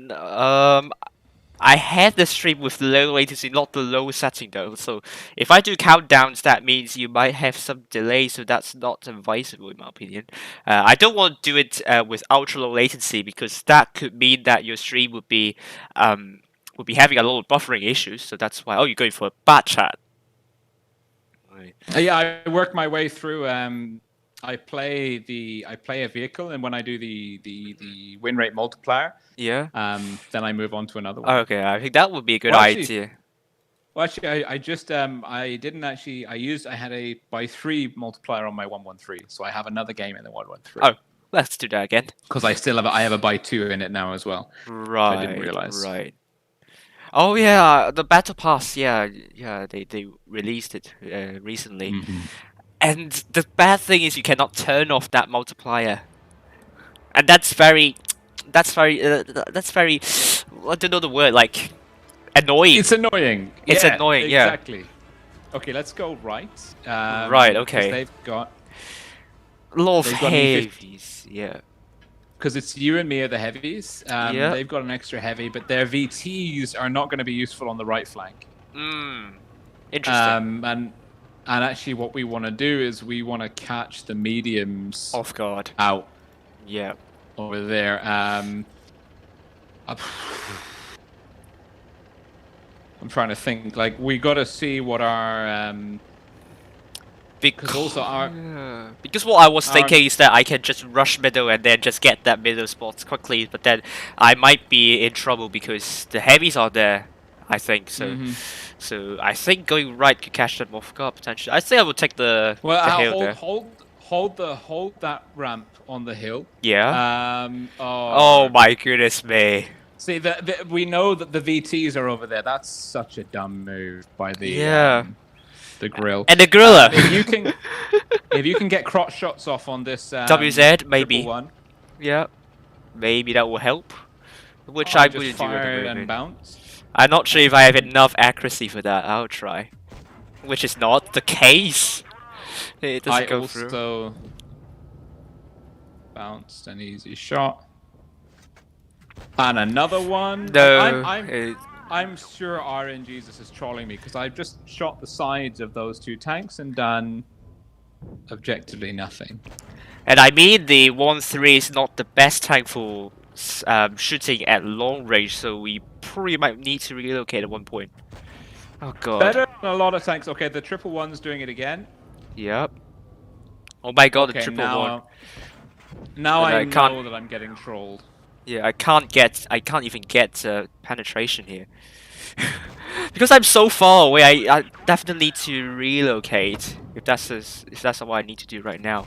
Because I can't hit anything with 1-3, it's so inaccurate. Let me relocate now and see if I can fare any better. IS-4's going. Yeah.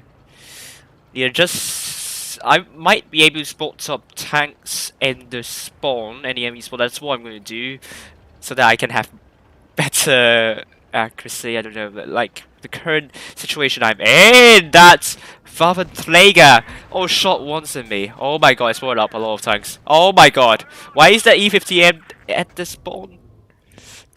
Good, that's not a great player. Ooh. Now I have closer shots. That's good. Oh god, I can't aim the gun down while I was side scraping. That bad shot though. Oh, I'm side scraping with this rock. I have to take all the shots. Yeah, I'm taking all the shots. Oh my god, the Waffenträger. Ah, no, I can't. Oh. Yeah, maybe you could push them out so that they move back and I can kill them. Yeah, it's no. Oh my god. The V50M's trying to do HE on me and doing nothing. Oh my god, are you in trouble? Yeah. Let me try to help you a bit. I'm going to go down. I need the bat chat down, to be honest. Right. Okay. I can HEM. Oh, that was a really low roll. Oh, that was a good fire. Well, I mean, it wasn't a penetration, but it was a good fire there. Let's see if I can close in. Oh, the Waffenträger shot. That's the Hypno guy. So do we have two Hypno guys?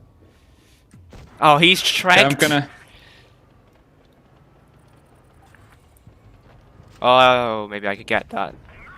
There we go. That E50M is just disappointing to the team. Oh, the Hypno guy shot again, and he bounced me. I'm going to go in now. I need the 111A to die. No, I can't. Triple. No. Oh, I thought one of. I thought the Waffenträger. Oh, he shot. I can. Oh, just... the VT's fired. VT's fired. Yeah, I can push in. Get it. There we go. And the Nice. W's. There we go. Yeah, I fared much better in this one. I took a... I think I might have got a steel wall. Really, that would be really good to hear. Let's see if I can. Yep, Waffenträger got him. That was a good one. Noise. Noise. Yes. The bat chat gets a worthy opponent. He played well. Yeah. Yeah, steel wall. Good. That was good to hear. Whoa, 4 tanks with over 3k damage. My god, I think that's the first time I saw 4 tanks with over 3k damage in a single team. I think that's the first time I see it. That's pretty... Yeah, I mean, that... I mean, our grill died super early on. Yeah. And then Mr. Snob, I mean, he's just out of newbie mode. He's got 5,275 battles, so... Right, yeah. Oof. And the W's at 1-3, definitely not a tank to shoot from behind, really. That's very inaccurate. I mean, I don't know. I just couldn't penetrate the side of that triple one. Yeah. I was just like... I was shooting and I was like, I'm getting perfect shot. I'm just nothing. Absolutely no damage. I was like, right. Are you ready for double bat chat platoon? oh god. If we can avoid double, yeah, let's do it. Let's do it.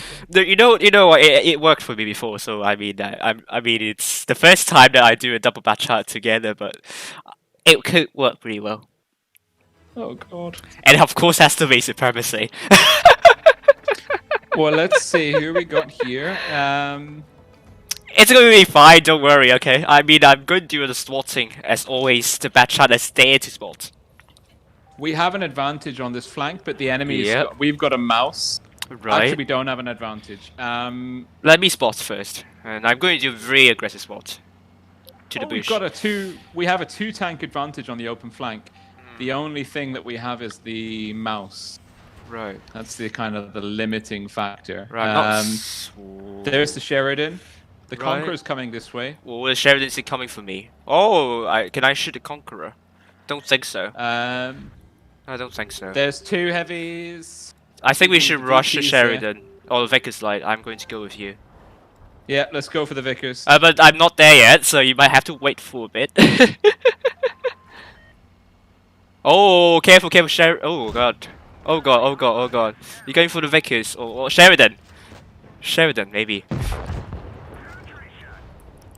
I'll get him. Yes. Oh, sorry. Oh no. Oh Jesus, he's sorry about that. That's alright, it's my bad as much as yours, so... Right. Vickers, focus. I'm reloading, go for the Vickers. The Vickers. Yeah, got one. I'm going to put one shell into Conqueror. Just because I can't shoot Vickers. TDs are in the back. Right. The back. Oh god. I got it, but I'm on drone reload. Oh. Jesus. Run! Why should we run? I mean, we are dealing with this very well. I mean, he's talking to my the team at this spawn.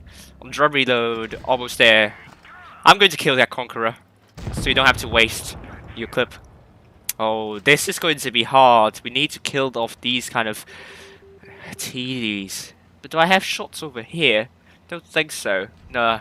This is going to be tough. I don't think we can save that Robert Traeger. We don't. So look, we have though. We don't have the captain anymore. Okay, it's 3-on-3. Now you don't want to go in because I'm going to be back in the desert. We have to be really careful in what we would do. The 263 is going to be that. I can't believe I rammed that Conqueror. That is such a bad play. Really, I can agree. Right, I'm coming to the opposite rails. Right. To you. It's what fine. we want to do is cross farm. When they push you, Yeah. I'll farm. Right. I'm going to do a drum versa. reload for now. I have 3. RT92 is. Oh no! Oh my God! We're getting ping. Oh Jesus! Oh, sheep! No. Oh my sheep! Oh my God! The Death Star. Okay, drum reload for me. This is going to be hard as heck. Objectively, I don't think we can win this because yeah, I know. Look at VT and Grill died in the city. That's just if everyone had come outside. Oh my God! 263. Good. I'm going to hide a bit. We're going to look at that. Oh, he's shot. Oh my God! Oh, Robert Traeger. Oh my God! I'm panicking. Oh God! Darn. Don't panic. I'm 3 seconds out. Good. Drum reload for me. Oh my God! Okay, they are going for me. The KPF is coming down the middle. Run. Engage the VT.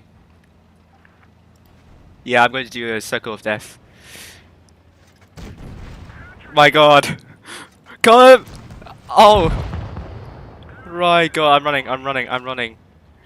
10, 9, 8, 7, 6, 5, 3. Oh my God! This is close. This is tantalizingly close. Oh my God! Shit, he's got me.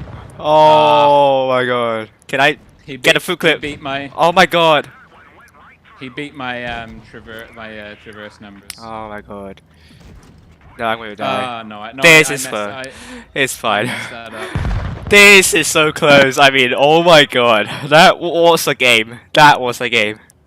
What a bad game! game. It was a bad game. It's fine. I mean, I did really well. No, but you can see our team. Let's do that again. Our team. Right, it's fine. It's fine. But we did our It's job. not fine. It's not fine. I'm all aboard of that. I mean, I couldn't ask for more, to be honest.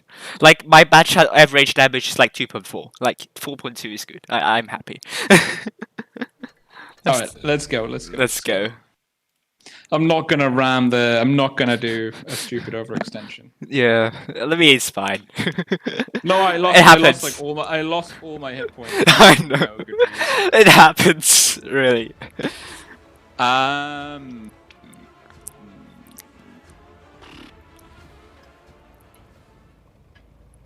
go right. Let's go C. Ooh, no, I'm going to spot mid though. That's what I always do. You would see why I do that actually. And then I'll join you, of course. I'm gonna go try and spot the C area. It's difficult because the enemy team, just composition-wise, is much better for this map. Okay, go for C, go for C. If they are on C, I will have spotted them crossing to C, so you have it. E100. I am not in position to shoot them, so we have the cap lead. E100 is stock. E100 is stock. Okay, Red that's... E100 is stock. Is he going for B? Okay. Right. Careful with the 183 unconfirmed location. E50 in back of Oh, T57. Oh, let's get him. No, I can't get him. A drone reload for me. Let's save our teammates though. Like the E50M, maybe. Our T57 needs our help. Are you coming in? You're going for E100 or something like that. Oh my God. Oh no, I'm in all sorts of trouble. I'm doomed. I just made a stupid move here. Oh my God. How am I still surviving here? Oh, I'm sorry. I dropped a ton of HP trying to help the team. My pain. Oh, my pain. What the heck? Good, this is going to be hard. I really appreciate if our medium can spot that TD again. Oh god.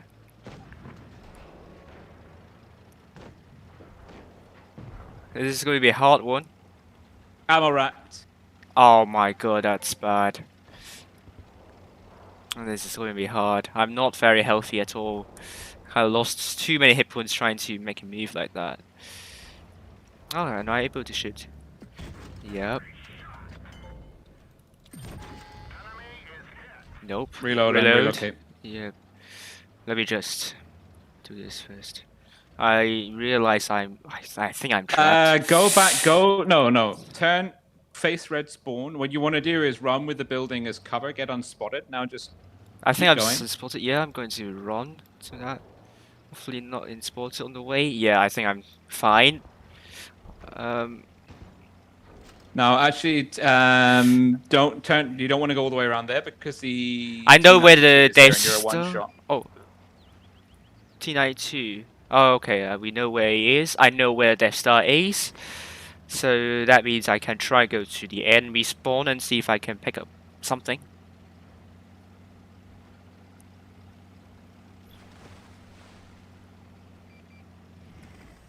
Okay, T92. Not sure. I'm gonna aim a bit. And just go back. And wait. Good call, good call.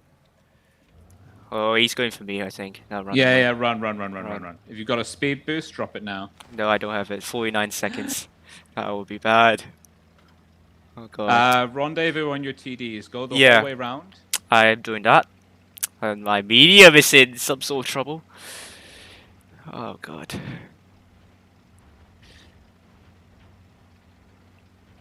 Oh. That means. Let's see if I can work with T54 on that. No. Ignore them. Go for the bat chat. Go for the bat Yeah, chat. I'm going for that. Oh dear, it's the bat chat is aiming at me, I think. I can see that. Oh god. Use the bush. No, I'm going to actually stay safe. Good. Oh, these go for the bat chat. Go. You got TD cover. Oh god, that was a bad shot.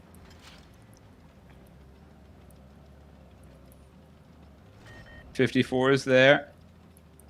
Go into A. Go into A. God, this is so close. Oh, I can't miss this next shot. Got him! Reload. Drum. There we go. Got a drum reload here. Bloody me. This is... Hold, yeah. Hold A. Just hold A. Look left. Yep. Look for the wide approach left. Yeah. See if it's going to help. We saw it. Behind you. Oh god. Forwards. Oh my god. Nice. What is this shot? Drum reload. Oh god. Hide. He won't. Just don't die, and you'll be fine. That's why you're playing supremacy in double backtrack. We got B, we got the B, and we got the C. We got it. 1,000. Oh my god.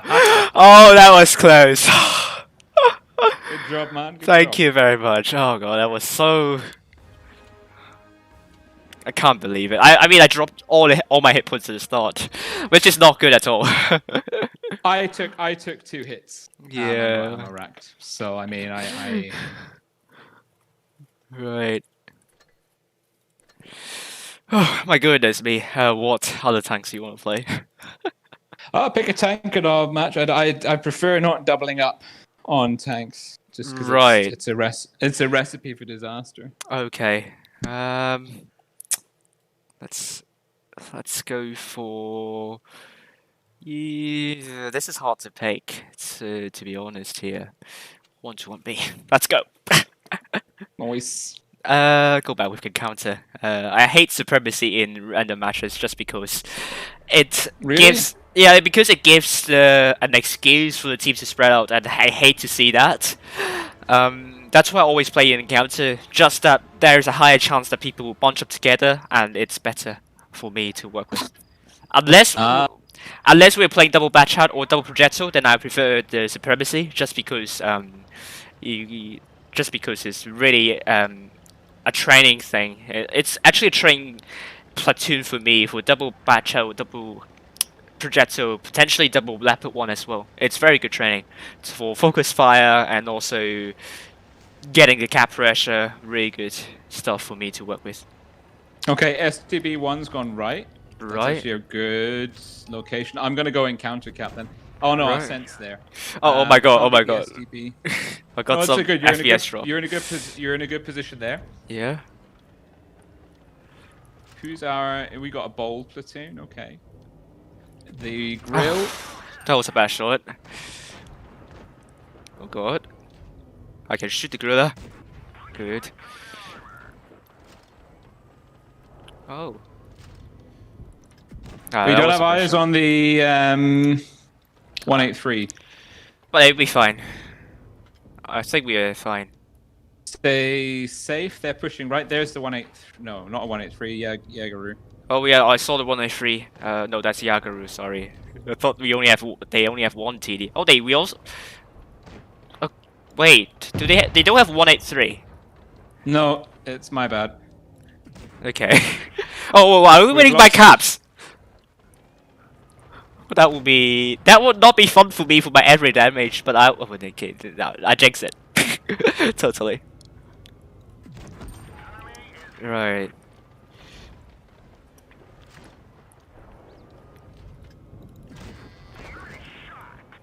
Yeah, I mean, Oh, also. you could have said they were pushing.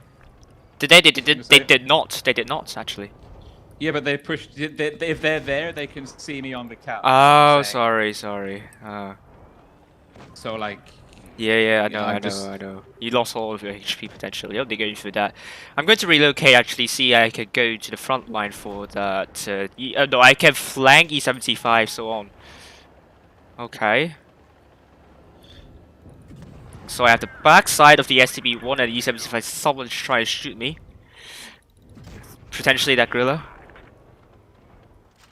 We could get E75. Oh god. Oh, the Yagaru needs our help.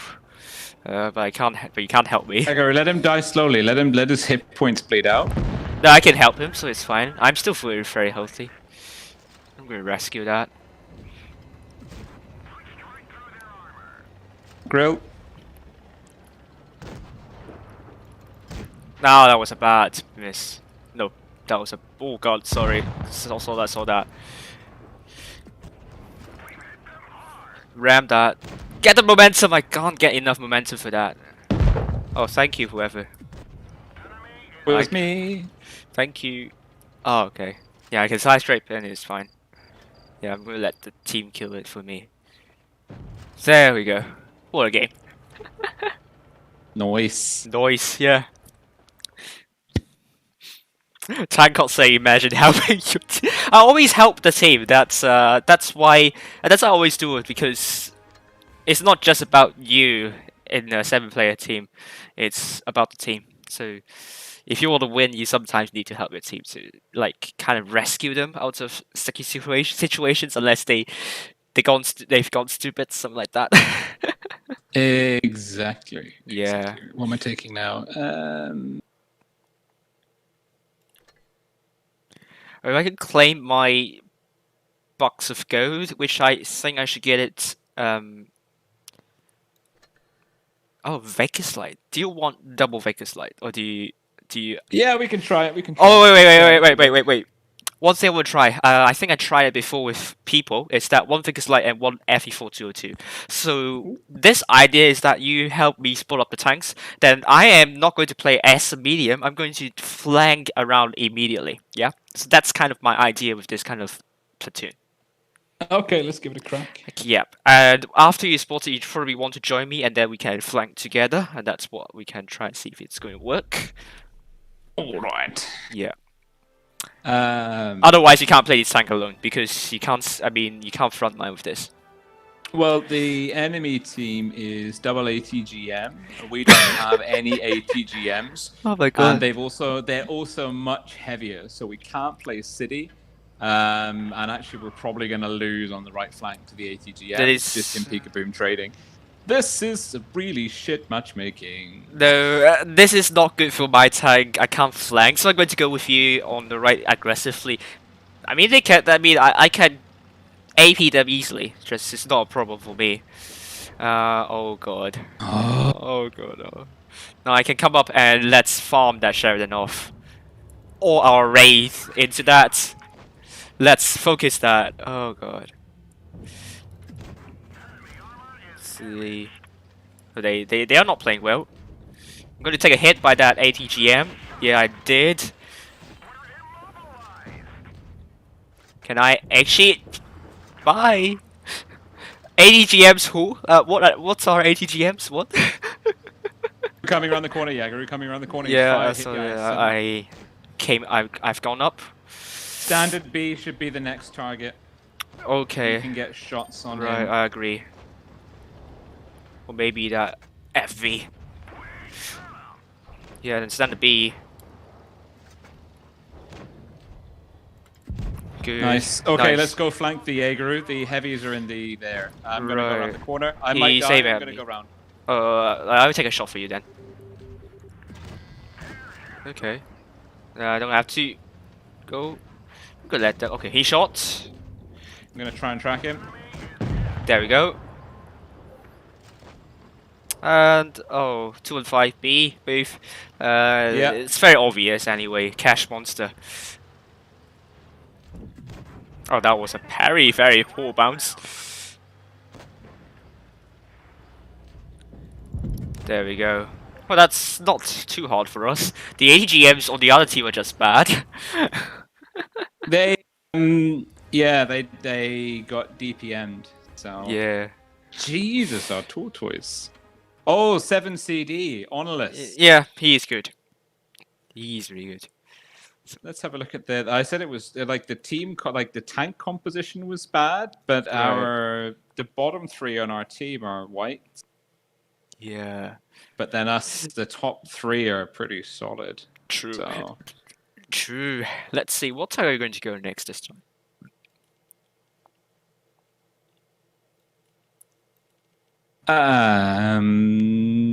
Why not?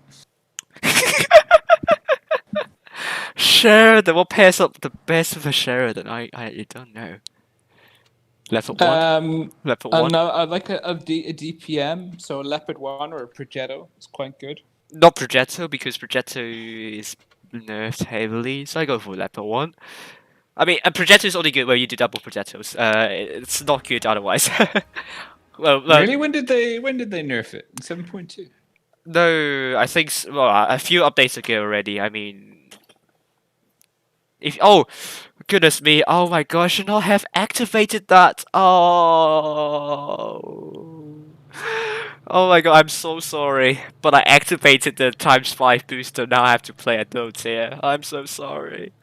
Oh my god, I have to play tier 6. Because I'm grinding that VK 30.01p. Or have I actually sold that tank? Oh my god, do I have no tanks to play? Oh Jesus me, it's actually the case. Oh god. This is embarrassing. This is really, really embarrassing. Oh, what tanks can I... Oh god. Why am I so stupid? What did you the time 5 booster for what? Huh? Yeah, I got a ×5 boost, but I don't have any tanks like I am grinding at the moment. I don't have credits to buy the tanks I want to grind. Oh my god. I wasted it. Oh. You know what, I'm going to waste it on the tier 10 tank. So let's continue with that. Let's go back with a Leopard 1 for me. Oh god, I made a stupid mistake. It happens, it happens. Yeah.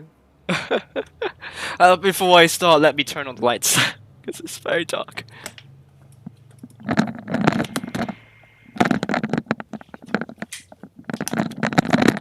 Oh my god. Okay, let's go. Sheridan and Leopard 1. The ATGMs. I hope we get Oasis Palms. That would be a good map. Right. No! Yukon's still good. I like to go to that corner. It's like Port Day but enlarged. You what? The left-hand corner, you mean? Yeah, left hand corner. I'll take that. All right. Okay, they're super heavy. Yep. Actually, we're up against what? A Vickers and a 54. All right, tier 9s. Oh, yes. But the U100, so they are very, very bullish. We'll see. We will see. We'll see.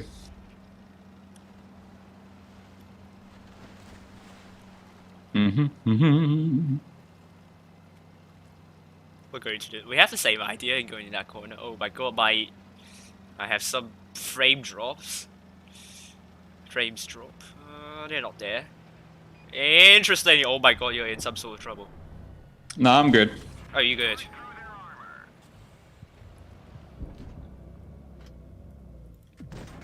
Right. And far more of that T-54 potentially if you're going for that. He's trying to run away and Hori shots. I can't shoot that T-54. Watch this. Watch this. Okay. I can't be seen. Oh, bounce. Oh god, I can't go. Penetrate. Oh my god. We have to be quick. I think we can rush because... Oh god, I can't even kill that. They're rotating. Yagaru shots and misses. I believe he's going to run away. Oh. You know what? Let's help. Go for the Yagaru. Go for the isolated Yagaru. Yeah, good idea. Good idea. I'm going to go in. Yeah, that would be a good idea. Yeah, I thought we should. Yeah.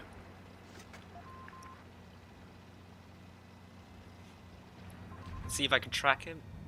There we go. He's going to go for me, I think. Nah, let's track him. We'll be fine. He's tracked again. Sayonara. Hit the 54. I got him. Oh, no, I couldn't get him. Luro, I think. There we go. Right, I'm gonna go for the... Oh, he's dead. Oh wow, everyone's dead. Okay, that's pretty easy. Yeah. I missed my two jammy missile shots. Were not jammy enough. I think it's working against you because you're rolling. Yeah, they know you hate. They know. Yeah. Yeah. They're like. We're not allowing you to do damage in a missile. You want to try and hit me? You want to try and hit me? No. No, I think they're going to focus me. Oh. Oh my god, I'm going to kill that strike and eagle sniper. Jacob, 2 seconds. Good. There we go. Oh, I did a lot of damage. And yeah, I think it's pretty good tank. Leopard 1 is pretty good. Really love this tank. I did not much damage. Oh, yes. Yeah, I really love this. I think this is the second game for me, me playing a Leopard 1, so I'm happy to do that much. Are you going for Sheridan again? Yeah, I enjoyed that. I do it again. We found Rolling's guilty pleasure, the Sheridan it is.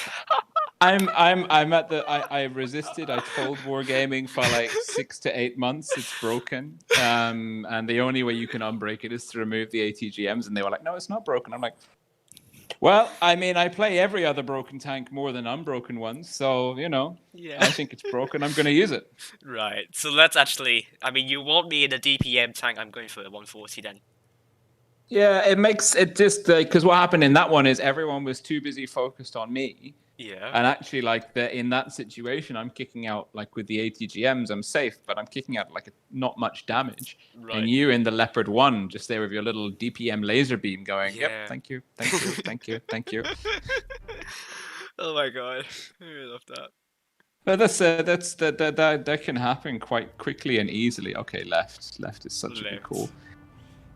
Oh, I hate this map. I hate this map in the medium. This is probably my least favorite map, regardless of what tank I'm playing. Okay. Just because it is so two-dimensional. Yeah. It's so flat. It's so flat. Yeah.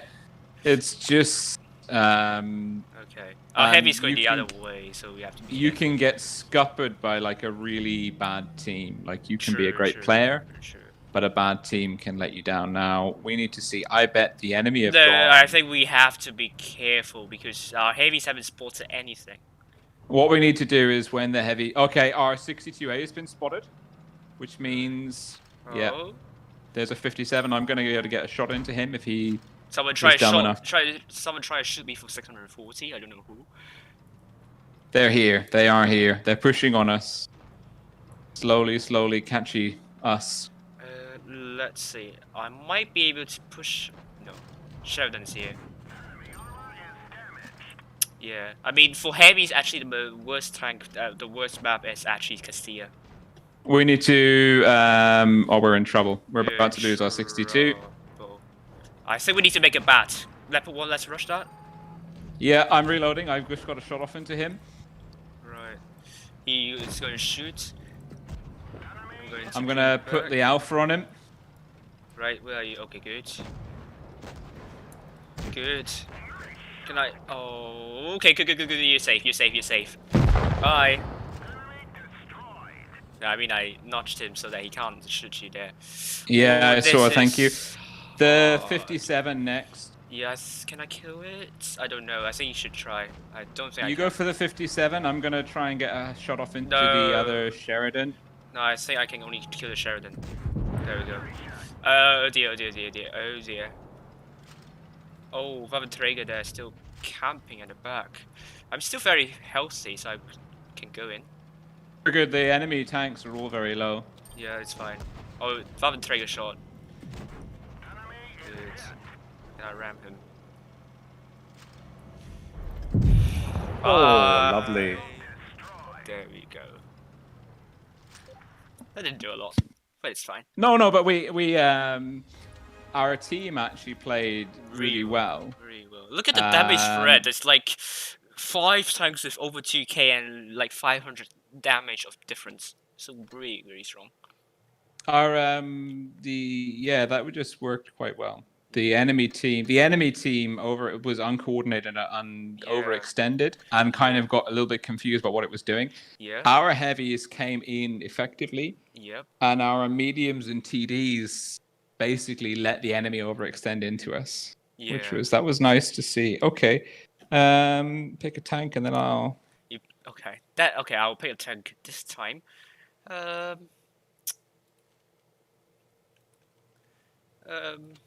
Well, I mean, I love mediums. Did I play enough medium? I played enough mediums for now. Let's go. For me, I will go back in a heavy, and I'll go with E5. Oh, sorry. It's just pissing me off. Like this thing, it won't let me. I have to click what's in my vault. It won't let me. Like... Oh no! You don't get the things in the vault. You need to wait until the event. No, but I'm saying like it had like a notification saying check what's in your vault, and like I don't want to, and then it wouldn't let me click on anything else. Right. Oh, Clipper. I mean, I don't have T57 heavy, but if you want to play the Clipper, then I can take 50B. Take the E5. Okay, we'll work together. Right. That's good. Double. Like the thing is, when you take 2 of one tank, like it can either go really well. Yep. Or really badly, and what you'll probably find more often than not is having like 2 tanks which are compatible. Right. Like for example, a heavy and a clipper. Like the clipper can come out and do the burst damage, and then the heavy can come up to the front and tank the return, like push or fire. Right. I'm going left. Yeah. No pressure. It's a no-brainer. Although that being said, the enemy. Oh, but we. But let's go left. Why would you go right anyway? Because they only have a scent 7-1, but they've got a Jaegeru. I mean, we can flank. I might like.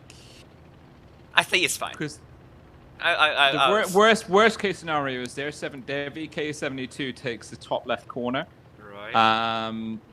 And they have TDs in the bottom left corner. Oh, I got a bounce from Centurion already.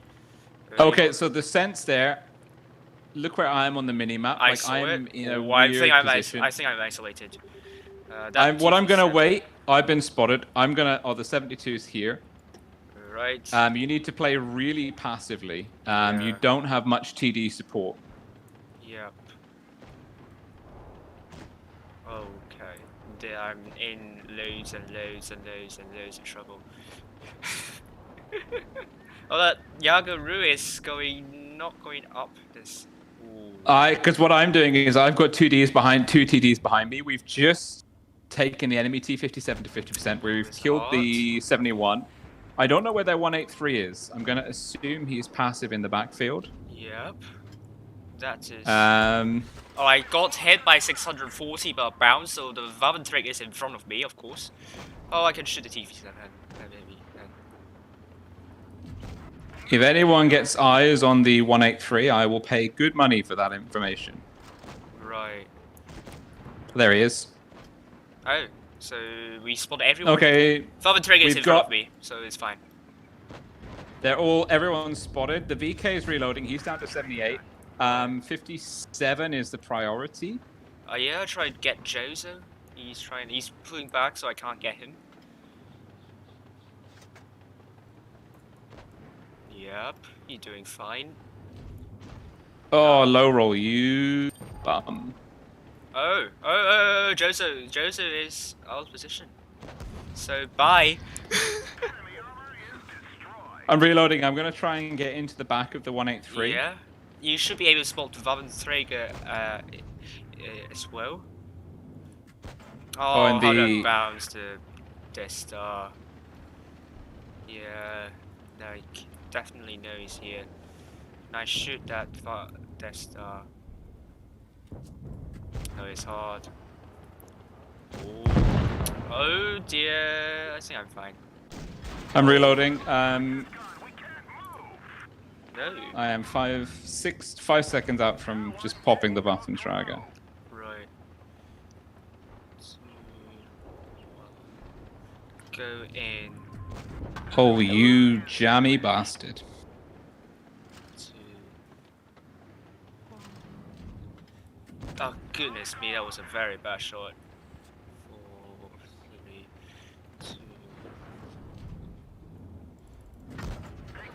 2. Yeah, that's to be expected. 3. I didn't do a lot. I mean, it's all the it's all. You held the line.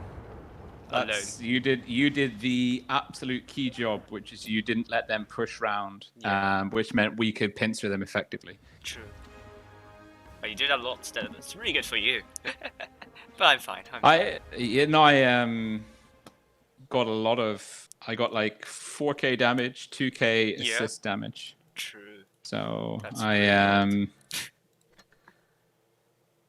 Their Centurion 7-1. Oh goodness me. Right. Oof. Should pick another heavy then. IS-4. Soviet Russia. Right. IS-140. Sometimes I make Oh, this... TXE and D-Scale FE4202. Oh, they will be absolutely... good. They will be good. They will be a tough nut to crack. They're gonna have Comtrome. Yeah, I know what you're talking about. they're gonna win the middle. That DPM. Yeah. I hate this map as well because if you get hit, then you win, and it's simple as that.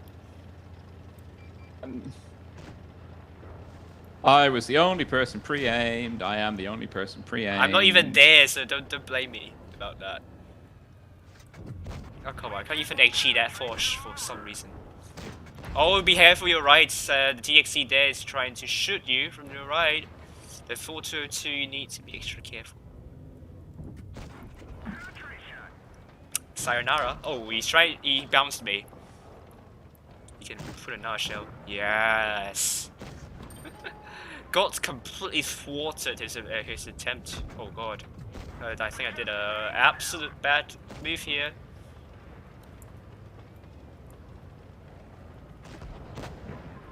Can someone control the middle? No? Okay, I can't no longer hold this position. No, I can take a look at the middle, so it's fine. But I just won't go too aggressive on that, so it's you should be fine. Everyone's in the wrong position. Everyone is in the wrong position. Okay, we got the 4202, that's good. Hold there. Yeah, I shot him. I got shot the 422 uphill. Oh god. We've got enemies in our back. Can you rush the Yaga route? Can we rush the Yaga route then? That's what I think. Because you're in the medium, you can't do anything about that frontally. We can try to deal with that Yaga route. I've got to cover our 50B. That's going to be hard. But I mean, they only have... Our Yagaru is giving me real problems. No, you can't shoot that.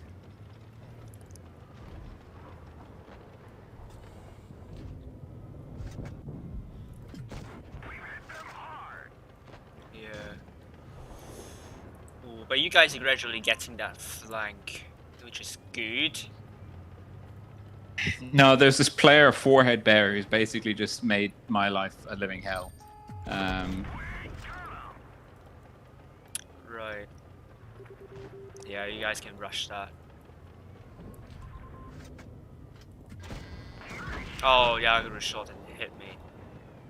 But that means he's on the... Okay, I'm not going to rush because I don't think I'll be able to shoot him. Well, I'm still somewhat healthy. Got him. Bye, 4202. Ooh, shot. See if I can rush Yagaru. I'm coming. Good. I'm on the back. Got him. Sorry. Oh my god, what a game it was.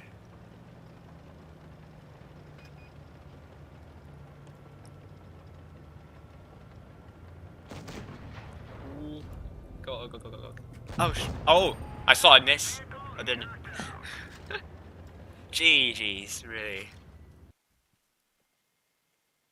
Okay, I did my job. I did my job this time.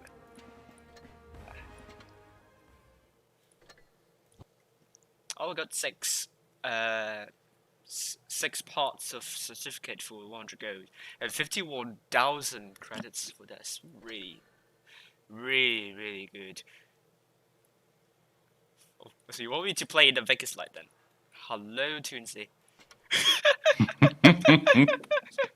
Well, let's see if it's going to work. I'm doing spot for you, then I will join you in the flanking then, if it's going to be fine for you. Yeah, let's see what map we have. Yep. Oh. Yeah. Oh, that's just good for me to spot then. I'm going to spot the corner on A, if you know, in the supremacy. Yeah. I'm gonna go to the not the bush by the building, but the bush past it by the ridge. Okay. Yeah.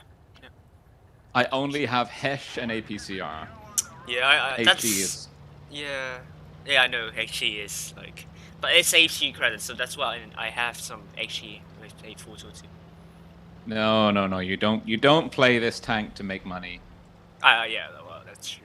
But at least you don't lose a ton of money if you shoot some HE. Ooh. Yeah, but... Okay, they're pushing up. I can help. There's only one TD. Oh, I need to be really careful. Oh, E50. He is so aggressive. Like, he out was... Oh my god, he's getting 0 damage. Oh, I can't even shoot him. I got a bit overconfident.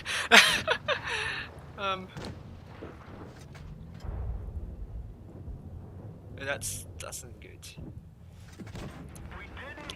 Oh, 50B. Should I get overconfident here? I'm pushing up to where you're thinking about being overconfident. I found the 62. Right. Oh, that was bad. My turret ring got jammed and I was like, I couldn't do anything. If no one's shooting me, the TDs are not there, so I can push. We can push. I'm going to push like that. The 50B should be behind you now. Oh. Max shot him. Got him. The Waffenträger. I'm doing the wrong thing. But you're alive.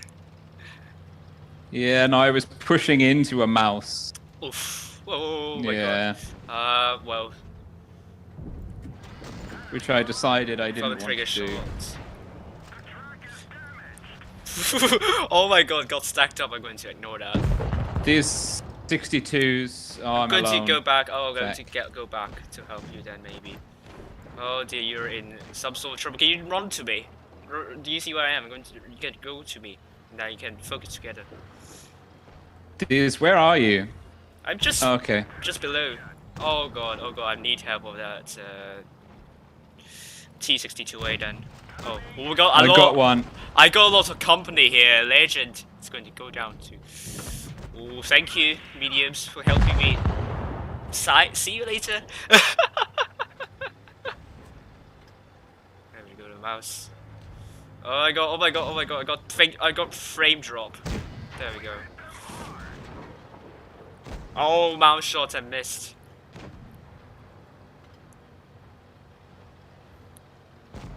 Oh goodness me.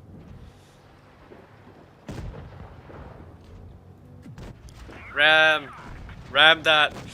Oh Jesus, that's, oh my god. It was a good effort.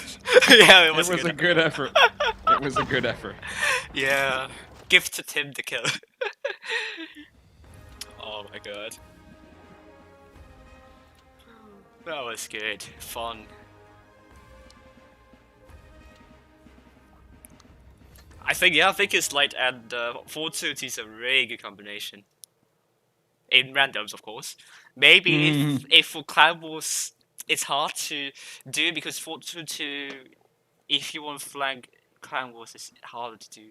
And no. Can't go for a 2 and 5B. Okay, 7. Would that be a good combo? That could work. That could work, yeah.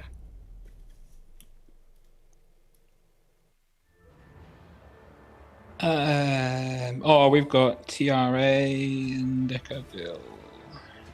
Decaville? Oh, that was. I don't know who that is, but I know. Oh, that I remember Decaville from like, is it EZ from? Well, that was very long ago. You should go right. I seldom go right. I usually go mid though. Do you want me to go right with you, or do you want? Is it fine for me? I think the team should go more right. So do you want me to go with your middle? Well, yeah, like because No, if we give the high right ground to the enemy. Oh my god, I suddenly feel disoriented. I don't know. Suddenly don't know what. We happened. need to see where the. Okay, they're mostly there. Look at our 402 is massively overextended. 268 is there. This is bad. This is bad. Can we shut down the 268 though? Or is it not possible? Because I'm overextending at this point. No, you're good. You're good. What we're doing here is we've got control. I don't have control. We do. Do we? No. I'm going to rush that 268 though. Oh yeah. Okay. Well, this is going to be a tough call. Let's do it then. He's rotated. Does he know I'm here? Yeah, he must have. Because what we've done is we've now got the high ground. Ah, I can't shoot that level 1. Oh, he shot me once. And the rear. I will be able to kill the 268. That's good. See, this is why you take the high ground. Okay, the mouse. I've got a shot. Right, don't have any shots with me right now. I'm going to push a bit.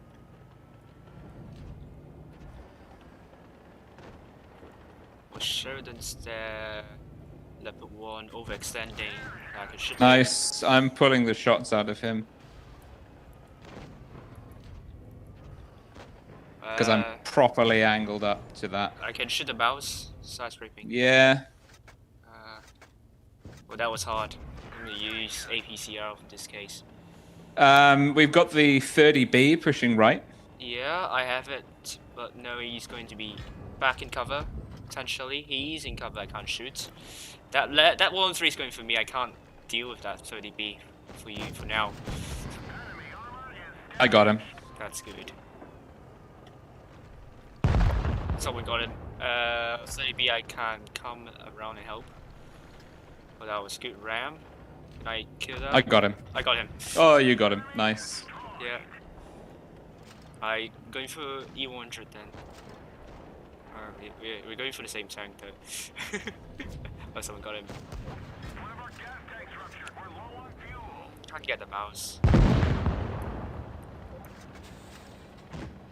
Yeah, I'm going to rush. Oh, Dakivu is killed. And let's have a leap of faith. Oh, there we go. Almost. Almost, yeah, almost there.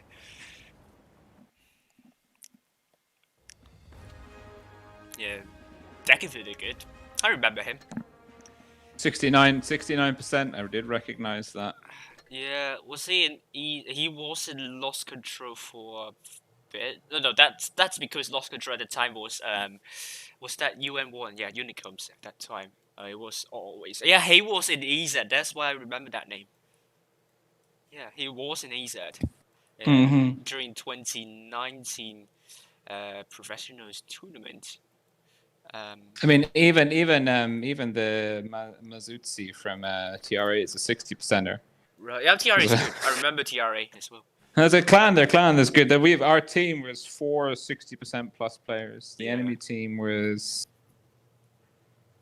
not on the same page. Could imagine that, yeah.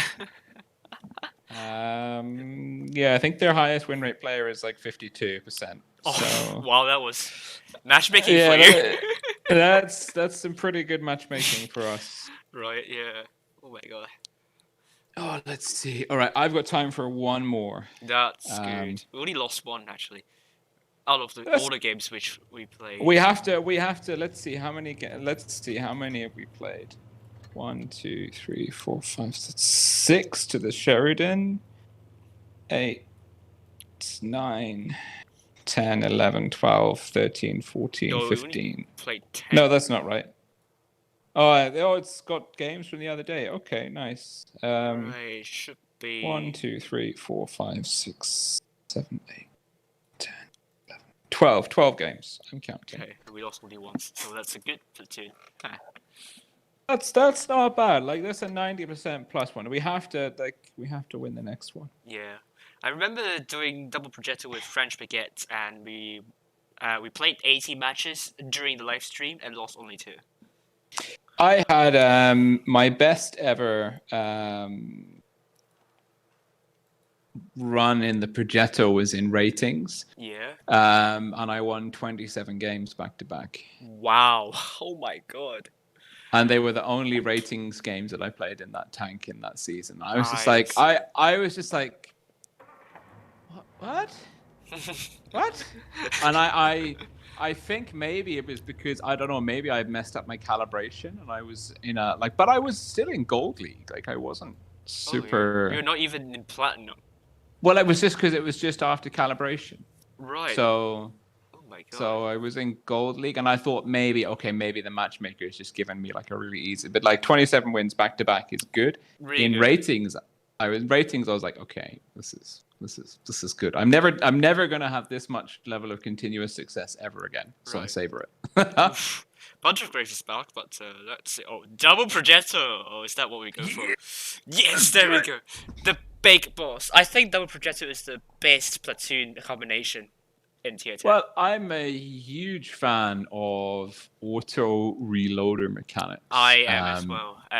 because they could break it easily, but now it's more balanced. It's balanced, but I think it has you have a lot of flexibility. Yeah. You can choose how you apply your damage, Right. and that can give experienced players a really good edge. Especially in a platoon where you can do focus fire. Now we've got a Jaeger who might not want to go left. But it's fine, we have But- 4 lights and mediums, we're going to dominate the left. Oh Anyhow. my goodness me, so we do. Yeah. What we might want to do then is kind of cut shallow on this one. It depends what their 50B, VT, and Grill do, because those tanks can hustle out here. Okay, I'm spotted. Oh, first shot into that projectile already. Second shot, no. There are two red heavies on the bridge. Three. Are they rushing already? So you're going to go. There's a TD on the bridge. Let's just go. Okay, good. Projectile leopard 1. Projectile shot once. Projector. I'm going up.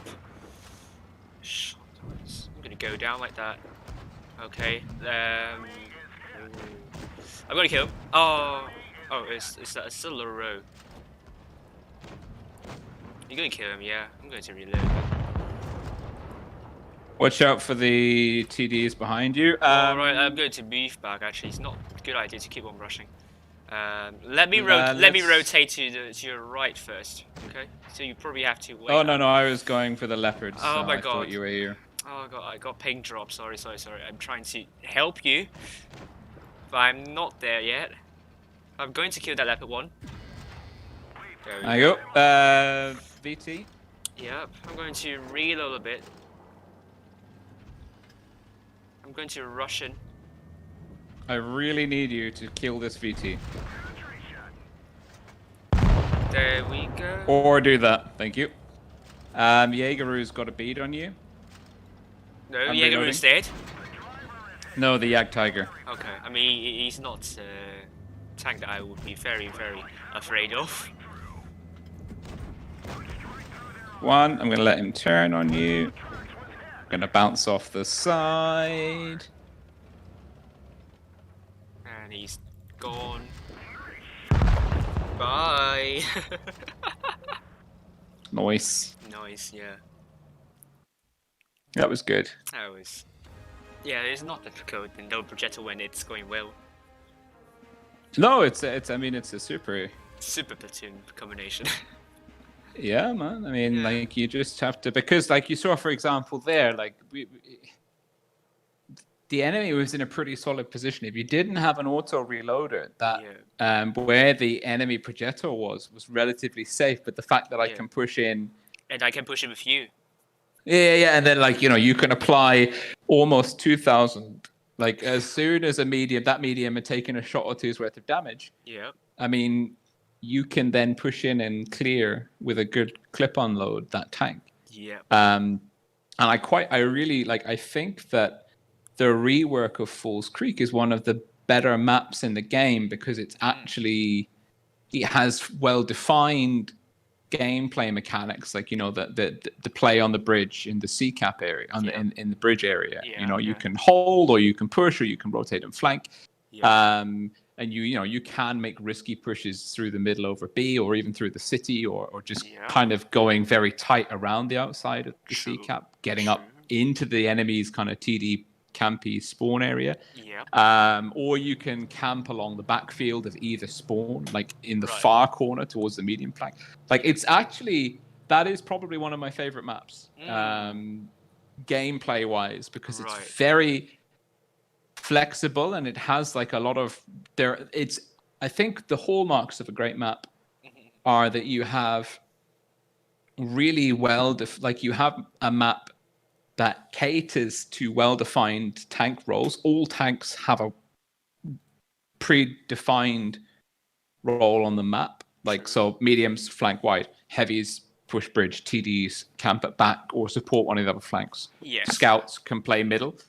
But then that's a good map where every tank has and that's, for example, why I think Himmelsdorf sucks big time, is because it doesn't actually really have a medium flank. There's just a heavy flank, which is closer to, and a other flank, which is, like, I mean, the only way to play, like, the medium flank is because it's a bit further away, and it's got slightly more fire lanes. So it rewards mobility, but it doesn't reward you for being a medium tank or a light tank. If you're a fast heavy, it doesn't reward you for flanking. It favors, like, that medium flank favors fast tanks, but you do just as well, if not better, in a fast heavy. on that flank. True. It's the layout of those train carts, train lines, rewards speed and good driving. True. Now, why I think the reworked Falls Creep is a brilliant map is because although it has predefined and very obvious places for all tanks, you also have in every single tank, you can make a different option work. If you're in a heavy, you can go and support the medium flank. Yes. And you can clear the medium, like an IS-7 or IS-4, even like a relatively slow one, like an E-100 or a T-57. True. If you put your gun weight on that flank, you can swing the battlefield.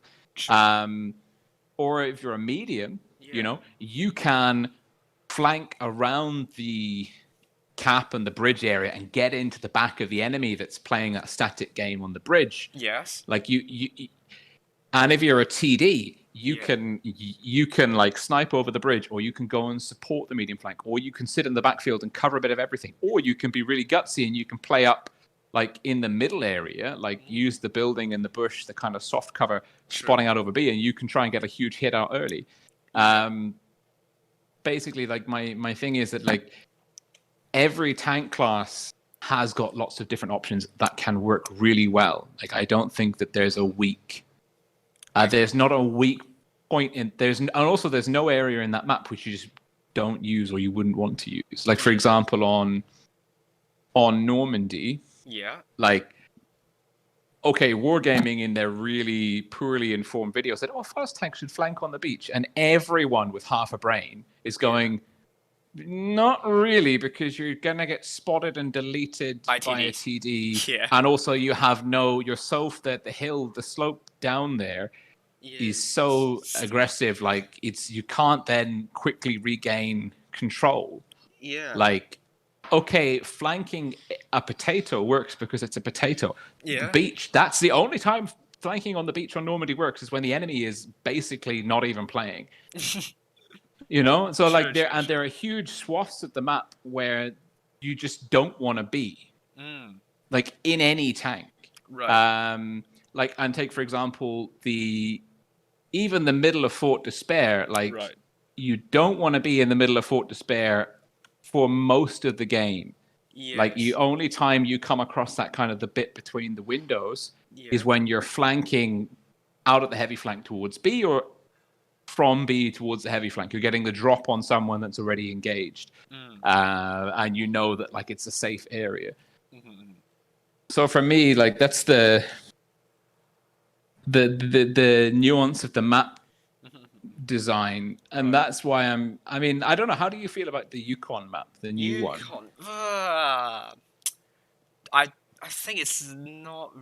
I think it's pretty overrated, because like you have the northeastern corner that's like seldom used now, and then everyone's going for that southwestern corner. And I was where we went, I was thinking it's like Port Bay enlarged, and even the heavies can go there. Like it's even worse. Like you can put heavies there as well.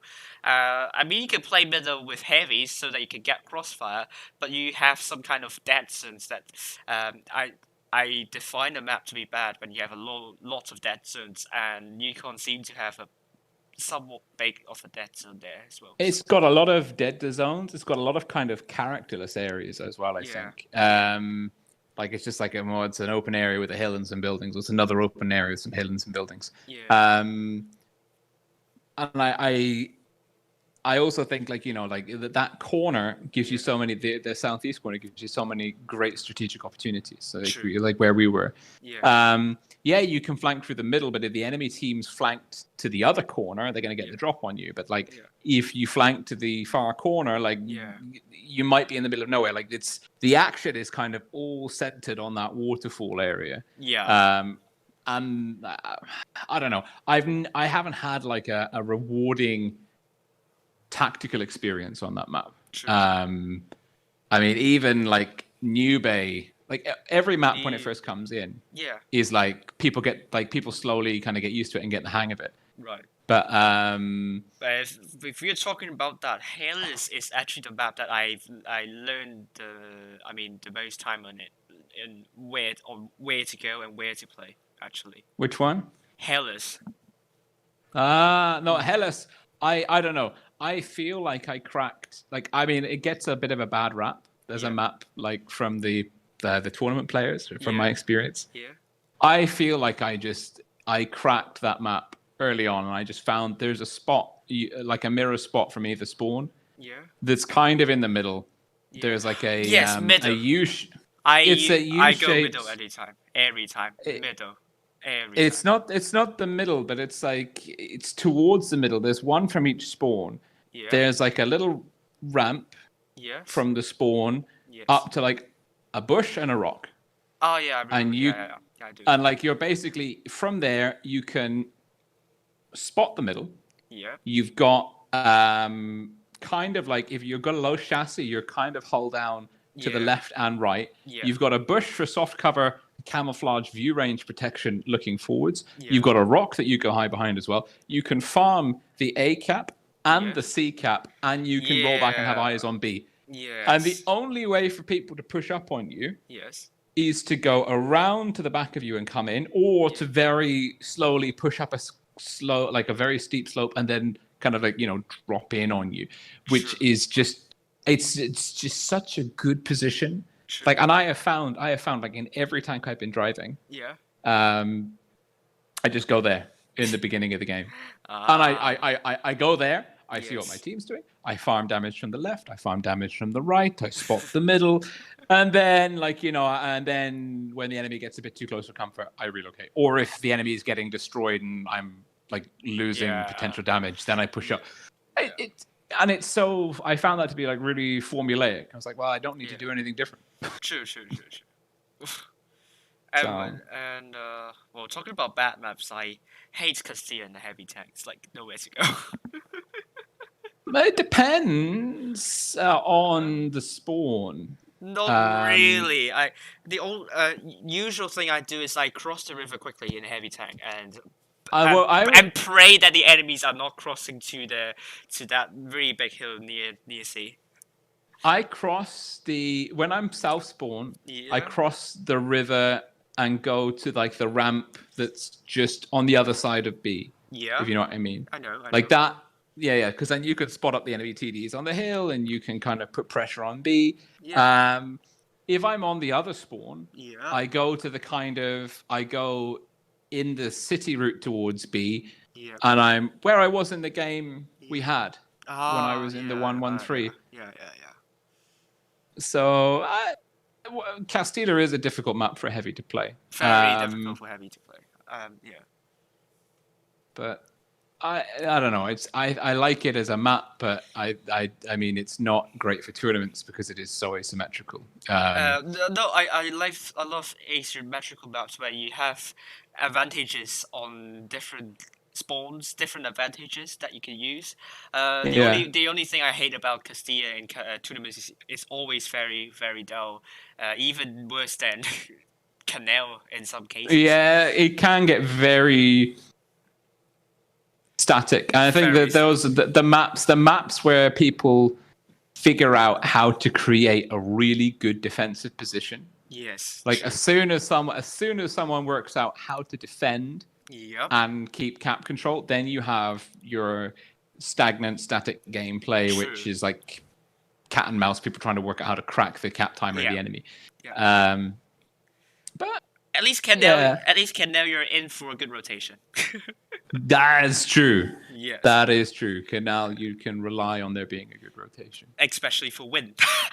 Especially for win, but I mean win 90 like most of the time if they're down on, I actually think win are one of the teams that play better when they're down on cap points because they like to play a very fluid and dynamic game, and they work better rotating into the enemy than having the enemy rotate into them. Like Win are a very good team on the attack. Yes. But my perception of them is that they're not so great on the defensive. So when they have the cap lead and the enemy is moving, they have a harder time like applying their damage. But when the enemy team has the cap lead and they have to move, they're like, okay, great, we can just roll into the enemy's positions and like take them down one by one. Great, this is our cup of tea. Right. So, and anyways, talking about that, raid is also in our class that I remember better without a cap lead. Raid, yeah, but they don't. I mean, it depends. That like their playstyle can really shift with the meta, but typically they're more of a methodical. I mean, they've got like a high degree of mechanical skill, but they have a very sort of methodical playstyle. And whereas Win rotates rapidly, True. to knock out guns and get field position, Raid kind of do this like military incremental advance. Like they like you see a lot on Fort Despair. Like, okay, we're behind on cap points. We're in a bit of a tight spot, and they just kind of slowly work their way up and throw in like a small rotation, and then like there's crossfire, and you don't understand how or when it happened, but they managed to move the entire team, including like several mouses, almost. You've got free cam, and you're like, how did they manage that? And they're just they got the mechanical skill and the intelligent gameplay as well, which comes a lot of experience. Yeah, a lot of experience. Anyways, I gotta love you and leave you because no problem. my time to engage with real life has arrived. But thank you so much. It's fine, no problem. I actually have to say thank you to you actually because really enjoy platooning and also talking with you. Like it's yeah, likewise. I had a really good time chatting with you, and it's my win rate has had a good time this evening. We played 13 games. Yeah, and then lost only once because it's a double match chat. I mean, that's the thing. Like it either works or it doesn't work. Let me actually tell you. If I can get the stats. Where's my bot lounge gone? Let's see. Oh well, I can tell you my average damage and our win rate. Not great on the damage front, but 92.31%. And 2,667 average damage. Right, that's good. I'll take it. I will take it. I'll take it. Oh, set in the bot lounge here. Reason. I don't think I did reason because I played matches today, early on before you joined, so I don't know if it's going to be accurate for me. I don't think so. I don't know how to compute it. I have to do manually in this case. Right. I don't know what else to say. I hope to see you on Sunday though. Like I'm going to stream Immortals, Vamos. Hopefully they don't get knocked out early on. On Wednesday got knocked out of Raid in round 16. Let's see how they're going to do on Sunday though. And that's good. Yeah, what else could I say? Just wish you all the best in real life and so as always. Thank you. And Thank you. hope to see you maybe a co-commentary in the future if possible. Maybe we'll have to see how various things go, but I have to say like it was something that I did try and push before I told Wargaming how I felt about everything, was to get more people involved in the streaming, and I'm actually I'm super happy, that we got Fishy, you, Fujit, like a lot of very good, as well. Very good. Yeah, Judos. Exactly, every good names. Yeah, exactly. There's for me, like that's really good, is because we've got like there's over the last basically this year, there's been a lot of very talented and passionate people getting involved in the tournament scene, not just as players or team leaders or whatever, but as doing the content side of things, and that like it's really cool. Like now, if I go onto YouTube on a lazy Sunday afternoon, like I can actually reliably find lots of tournament games that other people have been covering, and that's super nice. So that's I think you're doing a great job, and I hope that you continue, because I know. And Do give me feedback though if you like. Yeah, I will. Like I said, like That's I good, think that's the best thing is to ask the anyone most experienced streamers and the most experienced people for feedback. find. I mean, not necessarily streamers, but get a mix. Get people get streamers, get players, get tournament players, because you want to have like lots of different opinions, you know. Yeah, that's I true. mean, even ask Wargaming, like the I guess it's Tony now who runs the CC program. Ask him what he thinks. Okay. You know? I think I did ask him before, but he didn't reply. Keep asking. Like, you have to Yeah. ask like 10 or 20 times for like an answer, but eventually, like, just to shut you up, they'll answer. That's what they did with me anyway. Okay. You know, and I think it's a good way of, like, if you want to do more official stuff for Wargaming, you want to find out what they want you to do. And if you want that information, you have to go out and chase them for it. Yeah. So definitely worth chasing. That's So, true. anyways, I'm off. I'll let you wrap up the stream. No problem. Solo. Yeah, no problem. But it's been a blast, and if you want to do this again, like sometime, let me know, because I'd be well up for it. No problem. Yeah, definitely. And hopefully, maybe after autumn season, but we'll see. But we'll see the difference in terms of the subscribers and viewership. Hopefully, he's going to make a big difference by then. Yeah, fingers crossed. And remember, you can, if you don't already, like, publish or promote your stuff on my server with the Discord. I mean, I did. I think You do already. I think I kind of like spammed a lot of servers on this particular stream tonight, but although like the viewership is wasn't the best, but yeah, still fine, I think. Well, yeah, keep at it. Like, it just takes time. That's all. That's true. That's true. Yeah. Yeah, hope to see you. Well, I'm gonna end the call. I'll let you wrap up the stream. No problem. Ciao, No mate. problem. See you then. But oh, wow.